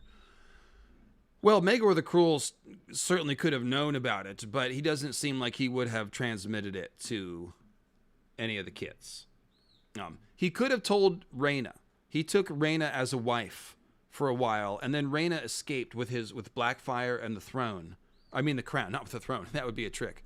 She escaped with Aegon's crown and the sword Blackfyre and brought them to Jaehaerys. So it's possible that Rhaena knew, and she passed it to Jaehaerys. But consider also, these things are written down. Aegon's dream would have been written down. I don't know that George was in, like, putting Aegon's dream on the knife is something new that House of the Dragon came up with, clearly. But the idea of Aegon having this dream is not new. So it would have been written down somewhere, in scrolls, somewhere. Etched in Valyrian steel on the inside of the crown. If you hold it up to the moonlight, it's somewhere. It's written down somewhere. So other people could have had knowledge of it. Aenys could have had knowledge of it that he could have passed to his kids. Okay, so there's a few avenues. I'm not sure which one that they'll end up using, but there's definitely several ways that the transmission can go. And there's always going to be a way. Like any of the potential places where it gets broken, you could find a way. Like we know Baelor the Blessed burned books and would not have transmitted such a prophecy. But he didn't get all the books. We're told that Rhaegar read about something in a scroll that changed his mood. So Rhaegar found something that Baelor didn't burn. That's essentially what we're being led to believe. So Rhaegar is pretty smart. He inherited a lot less than Viserys did as far as knowledge of the prophecy. Like Viserys has pretty direct knowledge, it seems. But Rhaegar, he read about it in a scroll and patched it back together. And maybe he had dreams himself. One would imagine that Rhaegar was dreaming as well. But yeah, so yeah, Visenya would have told Maegor, and Aegon would have told Aenys. So there's a couple ways. Watch of Wall Street says, I wish Aegon or his sisters actually flew past the wall when building the famous Table of Westeros and were attacked instead of a dream. Well, you're not George Martin. I don't know what to say. So I don't think they want us. We don't even know if dragons can fly north of the wall yet. So that's an open mystery that we haven't, dealt with yet. So that's why I think that would have been too much to reveal at the beginning. That's probably why he didn't do that.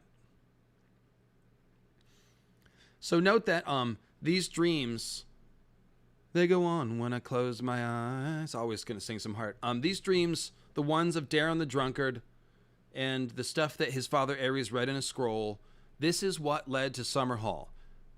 Egg was trying to hatch dragons, and he had wildfire and magic and God knows what else. Egg had been researching magic from a shy in all kinds of places, trying to hatch dragons. He was basically obsessed with returning dragons to the world.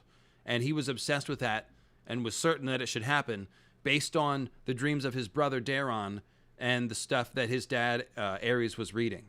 So, very cool information here. Moving on. The next dragon dream comes from the Mystery Knight, which is the third Dunk and Egg book. And that's Daemon II Blackfyre, who, of course, is running around having a jolly time masquerading as Jon the Fiddler, a more than slightly too well-dressed Mystery Knight that no one's ever heard of. He's very too well-dressed. And he's a dragon dreamer. And in fact, he's actually staked the entire second Blackfyre rebellion on this dream of a dragon being born at White Walls. So this text that I'm putting up here, these are Gorman Peak and one of the other plotters, maybe Cockshaw, I don't know. It's basically a couple of the treason plotters that want to use young Jon the Fiddler to launch the second Blackfyre rebellion. Jon the Fiddler is very much like a dandy. He's not a serious war general at all. So the adults are planning the rebellion. He's the figurehead. And they're talking about the fact that he does not have the sword Blackfyre. Daemon Blackfyre, of course, was a great warrior and wielded Blackfyre. But here we are with the second Blackfyre rebellion, and we've got Daemon's, I think his third-born son, also called Daemon II, and he does not have the sword. So that's the conversation picks up. Easier to speak of victories than to win them. This speaker had a deeper voice than Peak, a bass rumble with an angry edge to it. Old Milkblood, and that's the Lord of White Walls, Butterwell, expected the boy to have it, meaning the sword, and so will all the rest, meaning all the other potential allies of this Blackfyre rebellion. They all expect him to have Blackfyre. Glib words and charm cannot make up for that. A dragon would.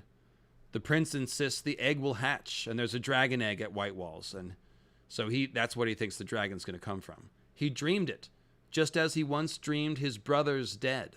And those are the two older brothers, the first two born sons of Daemon that died on the battlefield with Daemon Blackfyre. A living dragon will win us all the swords that we would want. A dragon is one thing, a dream's another. I promise you, Bloodraven is not off dreaming. We need a warrior, not a dreamer. Is the boy his father's son? So is he a warrior? He doesn't have the sword. Oh, he's dreaming. That's nice. But is he a warrior? So you can see the two interests here. But the point is the dream itself. Okay? So dragons have died out, like I said. If they were to hatch a dragon, definitely they would have a successful Blackfyre rebellion. Even if it was a little baby dragon, that would lend them incredible credibility. Lots of people would rally to their banners. So that much is true. However, Bloodraven, of course, if you've read the story, he's not off dreaming. He's got spies all through the camp. He's Bloodraven. And he's approaching White Walls at his leisure to put down the nascent rebellion as one might swat a fly. You know, or like an other with a lazy parry, swatting Sir Waymar. So Bloodraven, the cool thing is the Bloodraven actually interprets Jon the Fiddler's dream for us. So this is very insightful. And he says, there have always been Targaryens who dreamed of things to come. Since long before the conquest, Bloodraven said. So we should not be surprised if from time to time a Blackfyre displays the gift as well. Daemon dreamed that a dragon would be born at White Walls, and it was. The fool just got the color wrong. So Bloodraven is talking about Egg. And obviously Egg wasn't born, it wasn't hatched. But what he did is he shed his anonymous disguise as Egg and resumed his identity as Prince Aegon. And so that coming of age, he's now considered a man and a Targaryen prince. And because Egg is such an important person, his coming of age is something that Jon the Fiddler dreamed of as a dragon hatching at White Walls. Oh, retcon means retroactive continuity. Oh, that makes sense. Very good. Thank you. So here, this is really important. The dragon waking represented a Targaryen coming of age. So not only can dragons be about people, but dragons hatching can be about people doing great things or being born. For example, Egg was trying to hatch eggs. Egg was trying to hatch eggs when he was king Aegon IV. Then he was trying to hatch dragon eggs at Summerhall. So probably he had a dream about a dragon being born at Summerhall. Well, Rhaegar was born at Summerhall, like literally born in the midst of the disaster of Summerhall. And there's a question about whether or not Egg intended to sacrifice Rhaegar's pregnant mother and baby Rhaegar to fuel the blood magic to wake the dragon, and maybe Dunk stopped him. That's a theory. But the point is, Rhaegar was born at Summerhall, and Rhaegar is a very important dragon because his children are the prince that was promised. His son and his sister are the princes that was promised. So, or if you want to break it down, it may be that Jon's the prince that was promised, and Dany is Azor Ahai reborn, but it's one and the same. It's two sides of the same coin. So however you want to think about that is fine. So that's what the hatching of a dragon meant in this dream. So in this exchange that between Jon the Fiddler and Dunk from earlier in the story, Jon the Fiddler actually describes his dragon dream. He also tells Dunk that he dreamt of him in a white cloak of the Kingsguard and the greatest knight in all the Seven Kingdoms. Now that does happen. Dunk becomes a Lord Commander of the Kingsguard in Egg's Kingsguard when he's Aegon IV, and he is one of the greatest knights in all the Seven Kingdoms. So the destiny of great people that affect the line of Targaryen is something that dragon dreams can also involve. Dunk is a figure that plays large in the history of Westeros. If you read Dunk and Egg, you'll see that that's shaping up to be the case. So he's something that dragon dreamers dreamt of. Now here's the dream itself. This is Jon the Fiddler, Dunk first, saying, "A dragon will hatch? A living dragon? What, here?" And Jon the Fiddler says, "I dreamed it. This pale white castle, you, a dragon bursting from an egg. I dreamed it all, just as I once dreamed of my brothers lying dead. They were 12, and I was only 7, so they laughed at me and died. I am 22 now, and I trust my dreams." And then he tried to slip Dunk the tongue on top of the tower in the serious moonlight. It's actually a pretty great scene, to be honest. Jon the Fiddler is a great character, but he did want to slip Dunk the tongue. That is definitely true. So you can see here in the dream, it's a dragon bursting from an egg, but of course, Egg is literally called Egg, and he comes of age, so he dreams of the castle. And both Daeron the Drunkard and the council is now suspended when I hold it like this. Daeron the Drunkard and Jon the Fiddler both dreamed of Dunk. So that's how important Dunk is. Yeah, JL Warad says, who wouldn't want to slip Dunk the tongue? Yeah, that's fair. That's fair. If you like the tall and quiet type, then at least that's your man. So actually, he's not that quiet. He's quiet, but he leaps into action when we're getting off the rails. So Daenerys Targaryen, you've heard of her. You remember her, right? She's got 3 dreams that I would call dragon dreams. The first 2 are in her 2nd and 3rd chapter of A Game of Thrones, and they are basically they're the same dream that gets continued from one dream to the next. Okay, and these come before the dragon eggs hatch. So in the first dream, it says, "There are no more dragons," Dany thought, staring at her brother, though she did not dare say it aloud. That's right before the dream, obviously. And then it says, "Yet that night she dreamed of one, a dragon. Viserys was hurting her. She was naked, clumsy with fear." And there's a bunch of pregnancy foreshadowing here. "She ran from him, but her body seemed thick and ungainly. He struck her again. She stumbled and fell. 'You woke the dragon,' he screamed as he kicked her. 'You woke the dragon! You woke the dragon!' Her thighs were slick with blood," so childbirth symbolism. "She closed her eyes and whimpered. As if in answer, there was a hideous ripping sound and the crackling of some great fire." Now, when Dany has her wake the dragon dream at the end of this book, she sprouts wings, remember? Dragon wings? And that's when we heard that same ripping sound of the dragon wings sprouting. And the crackling of some great fire would be a reference to the pyre where the eggs hatch. So all these sounds that remind us of dragons hatching. And then it says, "When she looked again, Viserys was gone. Great columns of flame rose all around." Ah, like a Super Bowl halftime show. "And in the midst of them was the dragon. It turned its great head slowly. When its molten eyes found hers, she woke, shaking and covered with a fine sheen of sweat. She had never been so afraid." So Dany overcomes her fear, and I'm jumping. Okay, I'm sorry. Let me skip around. So in this first dream, Viserys is abusing her and screaming out about waking the dragon. There's foreshadowing of her pregnancy. The dragon hatches, and obviously this is foreshadowing her hatching the dragons.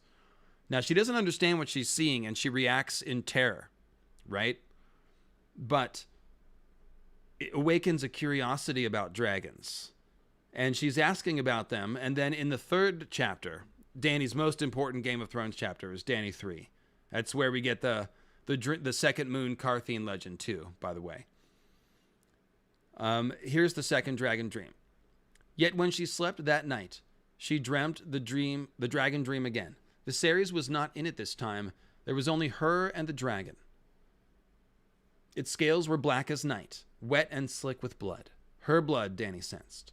Its eyes, so again, this is birth. She's given birth to the dragon. It's very clear. She's the mother of dragons. The dragons are her children.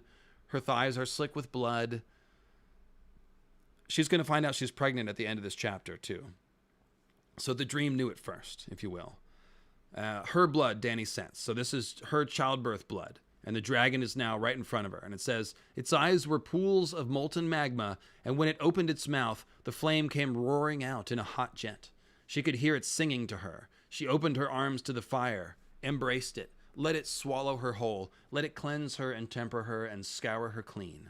She could feel her flesh sear and blacken and slough away, could feel her blood boil and turn to steam, and yet there was no pain. She felt strong and new and fierce. So this is more obvious foreshadowing of Waking the Dragons, obviously, but there's other stuff going on here too. She's overcome her fear, and she's actually drawing strength from the dream. And when she wakes up from the dream, she's not as sore. She begins riding with authority. She takes, that's a reference to horse riding. She also, separate point, takes the power in the relationship, specifically sexually with Drogo, changes the position around so she's on top, in control, gets him to look at her, give her some friggin' respect, and then their relationship starts changing also. It's not just the sex, obviously. She's treated with more respect and becomes more of an equal partner to Drogo. Bit by bit, she becomes more empowered, however you want to say that. Increasing agency. Her whole attitude changes. She embraces the Dothraki lifestyle and starts seeing the good of it in it. And this is contrasted against Viserys, who is sour as can be. So interesting that the dragon dream has strengthened her. This has been an experience. Like, it's not just a dream. She actually experiences things in the dream. She's not just seeing them. She feels burned, but also cleansed and transformed. This is very, like, alchemical language, of course, if you know my old podcasts. And all this language is going to be mirrored in the chapter where she wakes the dragons. The fire is inside her, and she again imagines her and Drogo melting together, and the flesh melting off the bones, and the fire searing her, and how glorious it is. And I am the fire, and the fire is in me. So this dragon dream is just borrowing language from that later scene. So this transformation, it's a personal transformation that gives Dany power. That's what I'm trying to point out. So these dragon dreams, they're not just prophecies. They are powerful experiential things. And what's actually happening here is that Dany is beginning to bond with her dragon. Like, Drogon is in the egg, and she is sensing his spirit reach out to him, and she is dreaming of this black dragon, which can only represent Drogon, in her dream. So Drogon in the egg is inside Dany's dream, and she's started connecting with him. So now you think about the Targaryen tradition of putting the eggs in the cradles. Now it makes sense, right? The dragon inside the egg can bond with the child even before the dragon hatches. And Dany's chapter is proof of that. And I don't see a lot of people point that out, but it's just a simple matter of putting 1 + 1 together and getting 666. So I don't understand why the number of the beast, that was an octave low, but that's all right. So there you have it.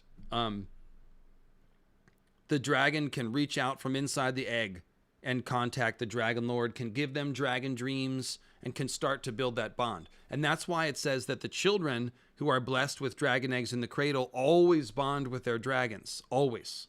Because if you try to bond with a living dragon, it's a bit of a crapshoot. It gets to decide whether or not it wants you, and it can reject you. And we'll see that in like the 2nd or 3rd season of House of the Dragon, when some people try to claim wild dragons. Not even wild dragons, just ones that have been ridden before by other Targaryens. The dragon might burn you. It might eat you when you try to get on top. So, and that's the thing with Dany's other 2 dragons. Anybody that wants to ride them is risking their life, whether that's Tyrion or Jon or Euron or anyone else. So, I feel like this is the best live stream I've done in a long time. I knew this was going to be a good one. I was so fired up for this. I hope you guys are enjoying this. This is the shit right here, man. This is the dragon shit. This is what we like. So, yes, she's been transformed by the dreams. She's strong. Okay, right. So that's what I was saying. The dragon eggs in the cradles is really interesting now because we can see that this is the best way to do it. Essentially, the dragon bond. So this third dragon dream is kind of a masterpiece of spinning multiple plates. And here it is. This is the Rhaegar Trident dream. This is the night before she is going to launch her gambit against the Unsullied, or against the slave masters to free the Unsullied. She has negotiated a deal to trade Drogon and buy Unsullied, but she's actually planning to trick them and burn them all with the dragon and free all the slaves, even the little kids. So, yeah, because remember, she also claims the untrained Unsullied. That's very important to her. She wants to get them all.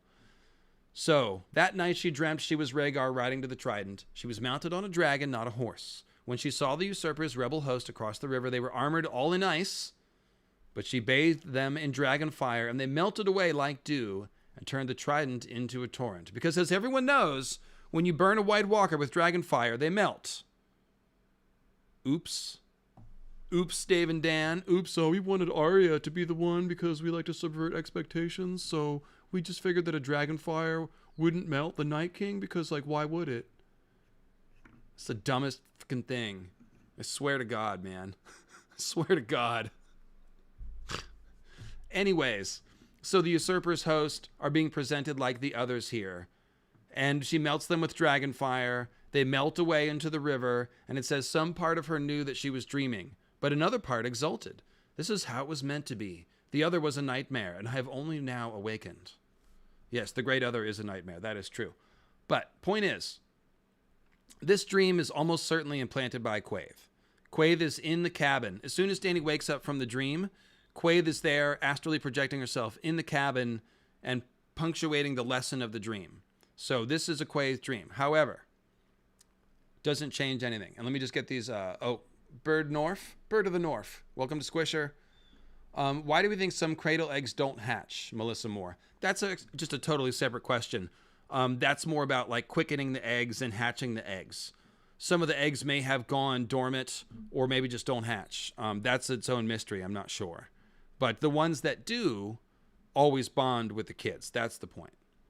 Unless it's a lizard baby dragon that attacks the kid.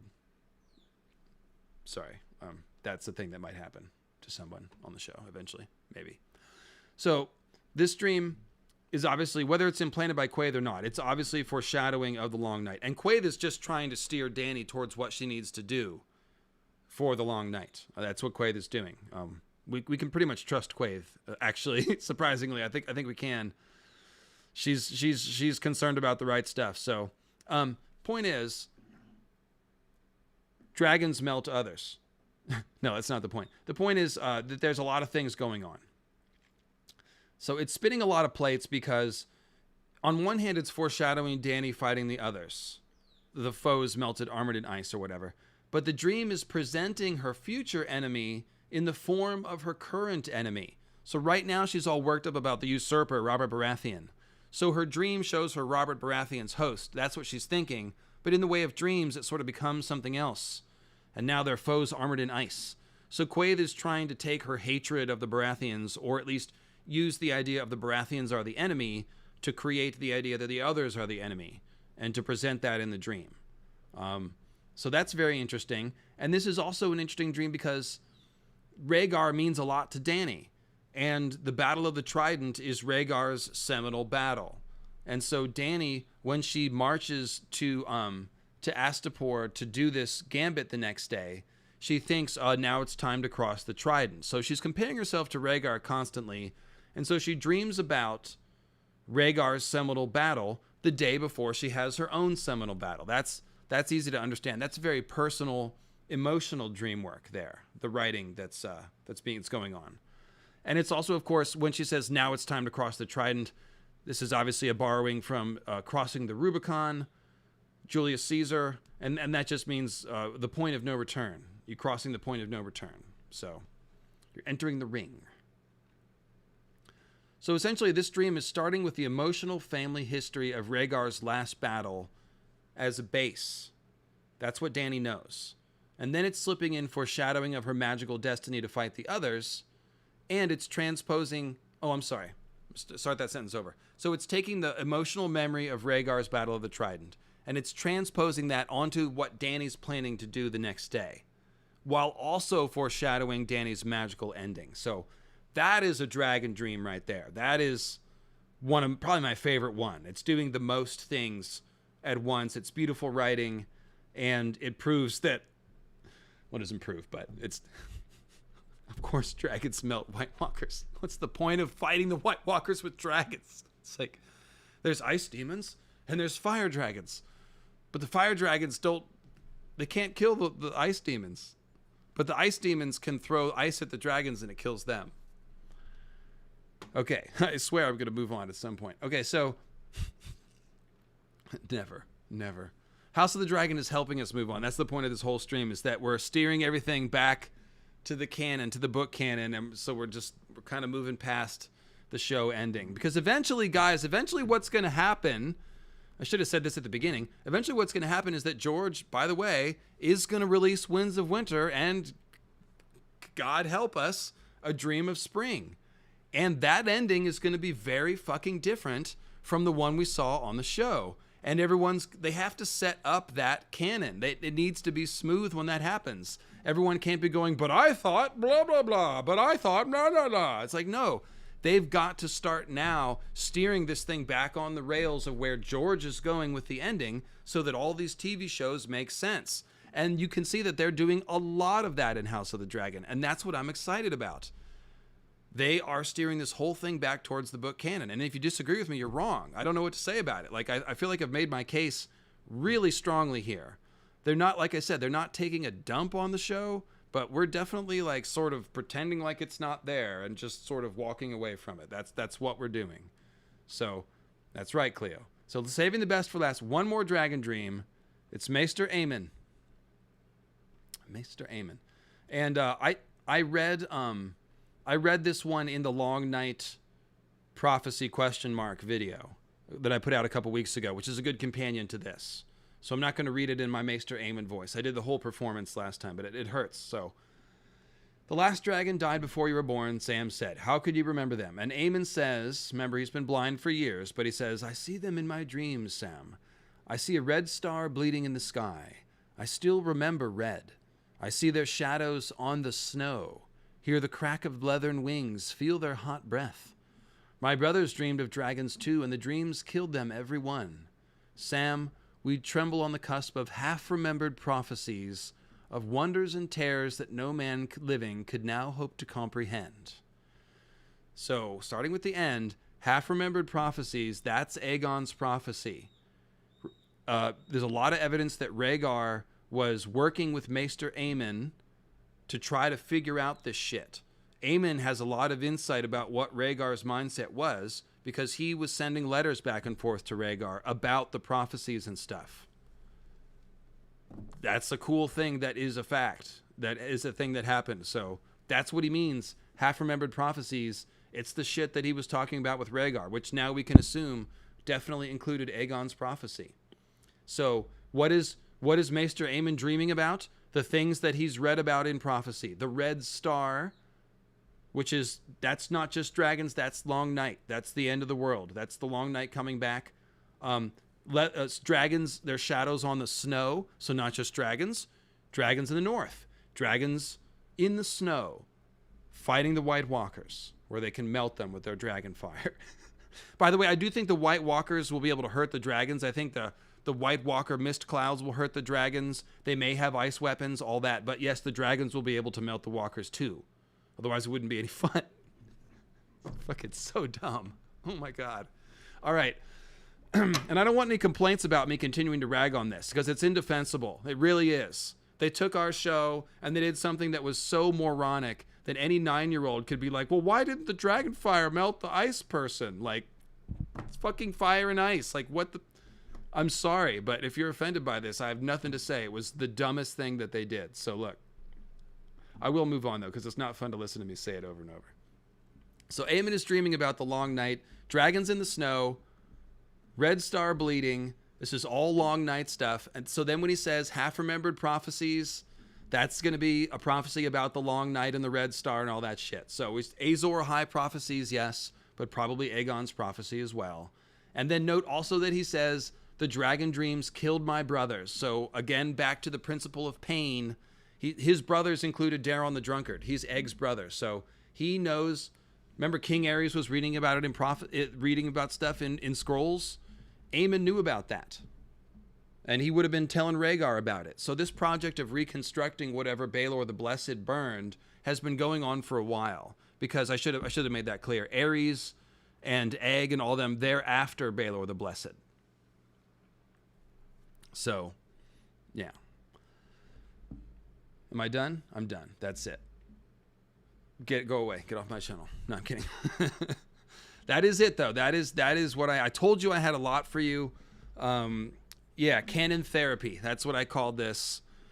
So this is everything you ever wanted to know about Dragon Dreams. It's everything you wanted to know about reconciling this shit with the canon. It's everything you needed to know about trusting the storytelling that House of the Dragon is doing going forward. Like, look, I have integrity, guys.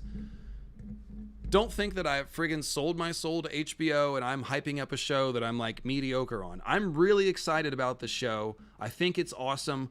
I'm flabbergasted at how good it is, except that it makes sense when you understand that George is in charge, that he was friends with Ryan Condal for years and picked Ryan Condal to do this project and is working with him closely. Then it kind of makes sense. That's how you get a show this good. So we are here for the ride. It's going to be 4 or 5 years of very entertaining stuff. It's going to be very tragic, and I will be here to do therapy with you every Sunday after the show to help you process all the deaths.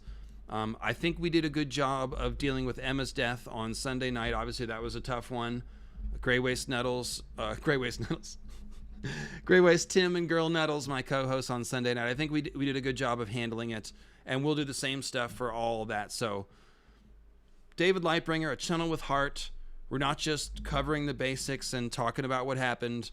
I put myself into this channel. I get emotional. So if you like that kind of coverage for the show, then this is the place for you.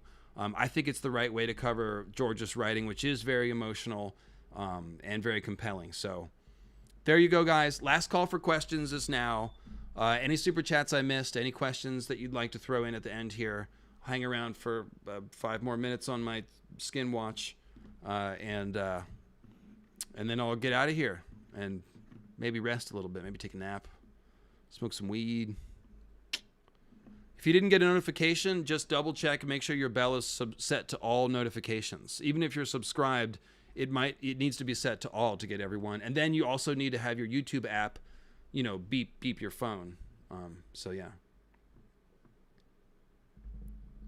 Did Nettles burn down that city in the Grey Waste? I'll have to ask Grey Waste Tim and Nettles. That's a good question for them, though. I like that. Post-game was awesome on Sunday. Very cool. Glad you liked it. Also, check out the video Glass Candle Sorceress. That's about my predictions for Dany using a glass candle and becoming more of a Valyrian sorceress, catching glimpses of a Shy. I think that's how Dany's going to learn about Azor Ahai and the Long Night, is by getting in contact with Quaithe and by using a glass candle. So if you're excited about all this stuff we've talked about, I do think the glass candle will be a thing. Because Marwyn has one at the Citadel, and he just left Old Town to go help Dany save the world. And he knows how to use a glass candle, so of course he would bring one. They're not keeping watch over them at the Citadel. Marwyn's the one watching him. He's the Maester of Higher Mysteries. He's in charge of magic artifacts. So Marwyn the Mage, bringing a glass candle to Slaver's Bay. Dany's going to use it, and that's going to be one of the coolest things in Winds of Winter, is Daenerys using a glass candle. So I've been first with that one for a while. Eldrick Stoneskin says, interesting to see a weirwood as the heart tree in King's Landing. Yep, that is different. In book 1, Ned mentions it's an oak tree. So I bet you that thing gets burned or uprooted. I'm thinking that is not just like a sloppy change, and it's an acceptable change. Like, oh, it's just, okay, we're just pretending that it's different. I bet you it'll get uprooted and replaced with an oak tree in the course of the show. Did you ever hear of heraldry magic from Conan the Barbarian? Vaguely, I kind of know what you mean, but not really. George is influenced by Conan. Girl, move your tail. I can't see the chat. Come here. I can't see the chat, girl. How did Daenerys convince Aegon of the dreams? Perspective. Truth. That's a good question. Probably she had dreamed of other stuff that came true. That's why people have faith in Damon the Fiddler's dream of an egg hatching, is because, remember, the other guy said, well, he dreamed of his brothers dying and that happened. And he dreamed of the egg hatching. So that's why probably Daenerys the Dreamer had other things that came true. Kayla Davis, welcome to Squisher. Let's see. Oh yeah, Preston noted that 172 years until Daenerys is book accurate and not show accurate. There's a slight difference in how old Daenerys is. That's cool. That's more evidence of what we're talking about. Yeah, that's a cool little detail. I like that. Marvin Martian says, how did Daenerys... Oh, I just read that. Sorry. I recommend people to watch the interview with Ryan Condal on the podcast on HBO. Yeah, I listened to it. Official House of the Dragon podcast. Jason Concepcion. I forgot the other co-host. And yeah, anytime they do an interview, you want to listen to that. Anytime Ryan Condal talks, you want to listen to that. Thank you. You're welcome. Susife with all the emojis. I always like it when people light up the chat with emojis, by the way. Feel free. Don't hold back. Makes it colorful to look at on the screen. So, by the way, emoji bomb all you want to. On Twitch, that's the culture. You know, it's less the culture on YouTube. But that's part of the Squisher emojis, is so people can emoji bomb and react. You know, I got the nice spider, it's a trap, Weirwood paste, Gartha Green. You know, these are reaction emojis. So yeah, feel free, be liberated. What other shows in this world would you want to see? Well, the Nymeria Rhoynar, I always talk about that one. That's awesome. Got to get the Nymeria show. I think if they cast Nymeria right and put her on screen, she is the new Daenerys. There's no one in this story that's the new Daenerys. It's not Rhaenyra. It's a little bit Daemon, but not really. Nymeria is the one that can make, thousands of children named Nymeria. That will happen if they make that show. She is one of the best characters that George has ever created. The story is amazing. They've got to do that. Animated YT show would be awesome, because I would assume if George is in charge of that, then that would mean Great Empire of the Dawn. So that would be cool. Valyria is probably the one that we'd want the most. Give us Valyria. That's the hardest one to do. That's a huge challenge. It might be too awful to depict now that I think about it, because you couldn't do a Valyria show without covering the horrific genocide. You'd have to lead up to the Doom. That's what it would be. And you'd have to do an Aegon inside job plot so that you could see some of the Dragon Lords are working against all this unbelievable, horrific evil that would be very difficult to show. I mean, that's like 12 years a slave, territory there. So the Valyria show, that's a heavy lift, but that would be cool. Is there any chance we see Isle of Faces in House of the Dragon? Yeah. Yes, there is. There's 2 times that the Isle of Faces is involved in House of the Dragon, and I think they will do both of them. I wish they would have stayed true to Dany instead of changing her so much. Yeah, I mean, obviously, check out Who's the Real Dany. That was their biggest failure. Do you think some of the Dragon Dreamers may not be Dragon Riders because the latent Dragon bond ventures out into the astral plane instead of bonding with a dragon? No, I don't think there's any conflict. Dany's doing both, and Dany's Dragon Dreams help her bond with the dragon. So no, I don't think that's an either or in any sense. I think they would be more like strengthening each other. My opinion on Aemon One Eye is he's going to be a great character and he's going to make a lot of memes. I do think it's interesting that he might be Daemon's kid. It seems like they might be playing with that. So it's hard to tell because Daemon is flirting with Alicent just to stick it to Otto. So how far does that go?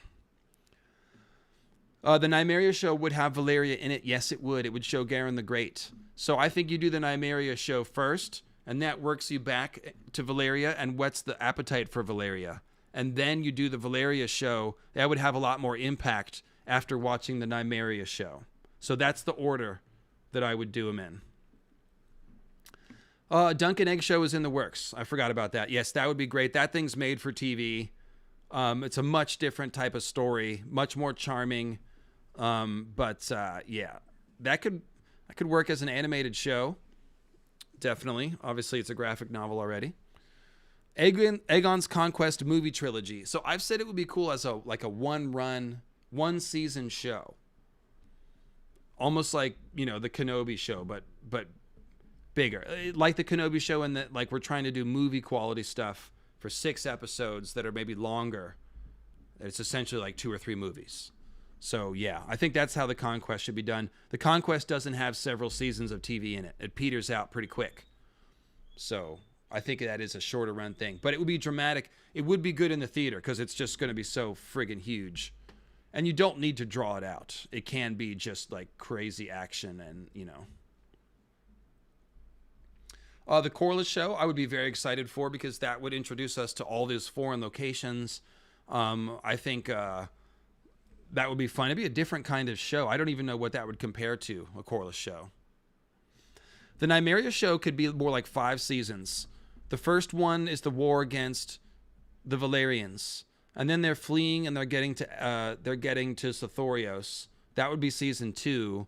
Season 3, they're fleeing Sothorios and going to the Summer Islands and having some dramas there, overlapping back with the Corliss show and other lore. And then the 4th season, they've come to Dorne, but don't forget they need to fight a whole war in Dorne. They fight a war of unification, Nymeria and Mors Martell. So that's at least 4 and maybe 5 seasons, but not more than that. Which is a perfect length. I don't think you need to go more than that.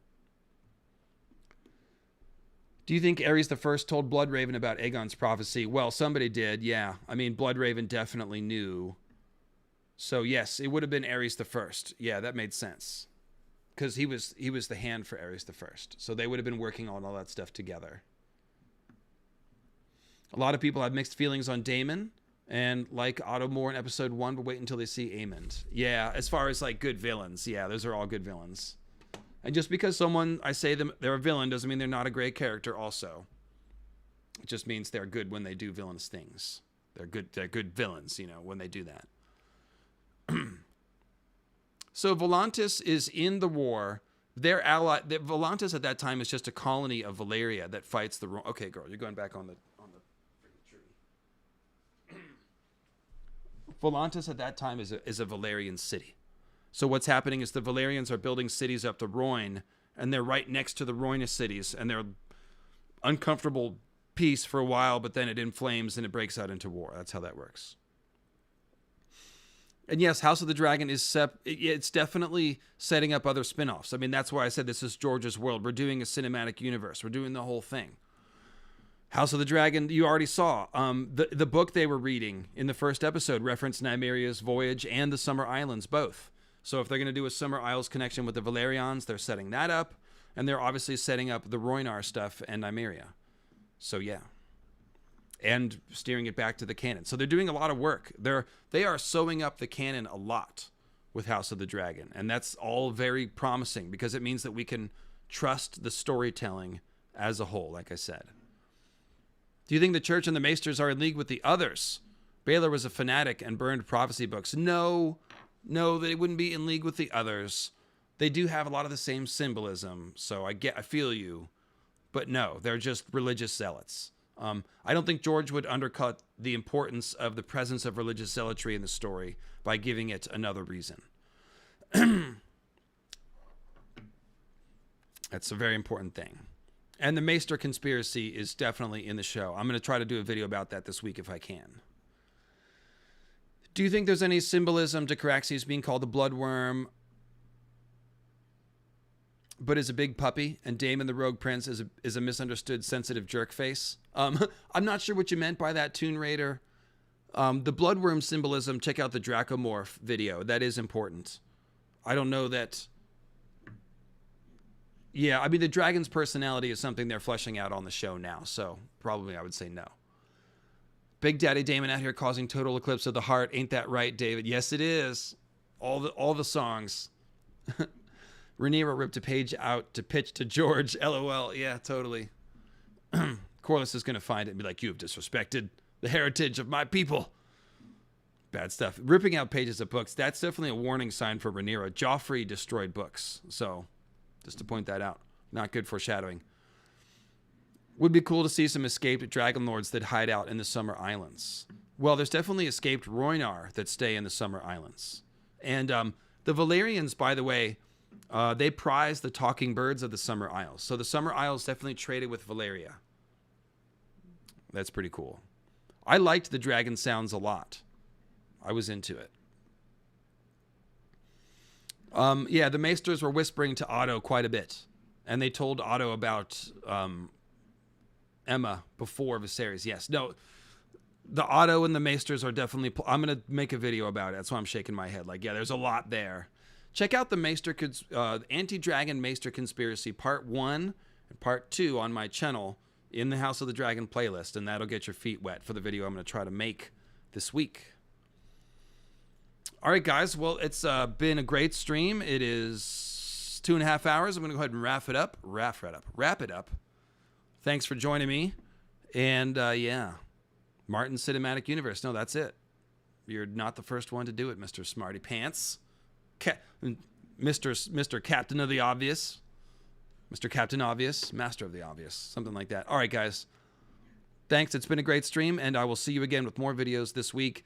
And, of course, you know where to come after the show is over every Sunday night right here. Oh, yeah. Peace.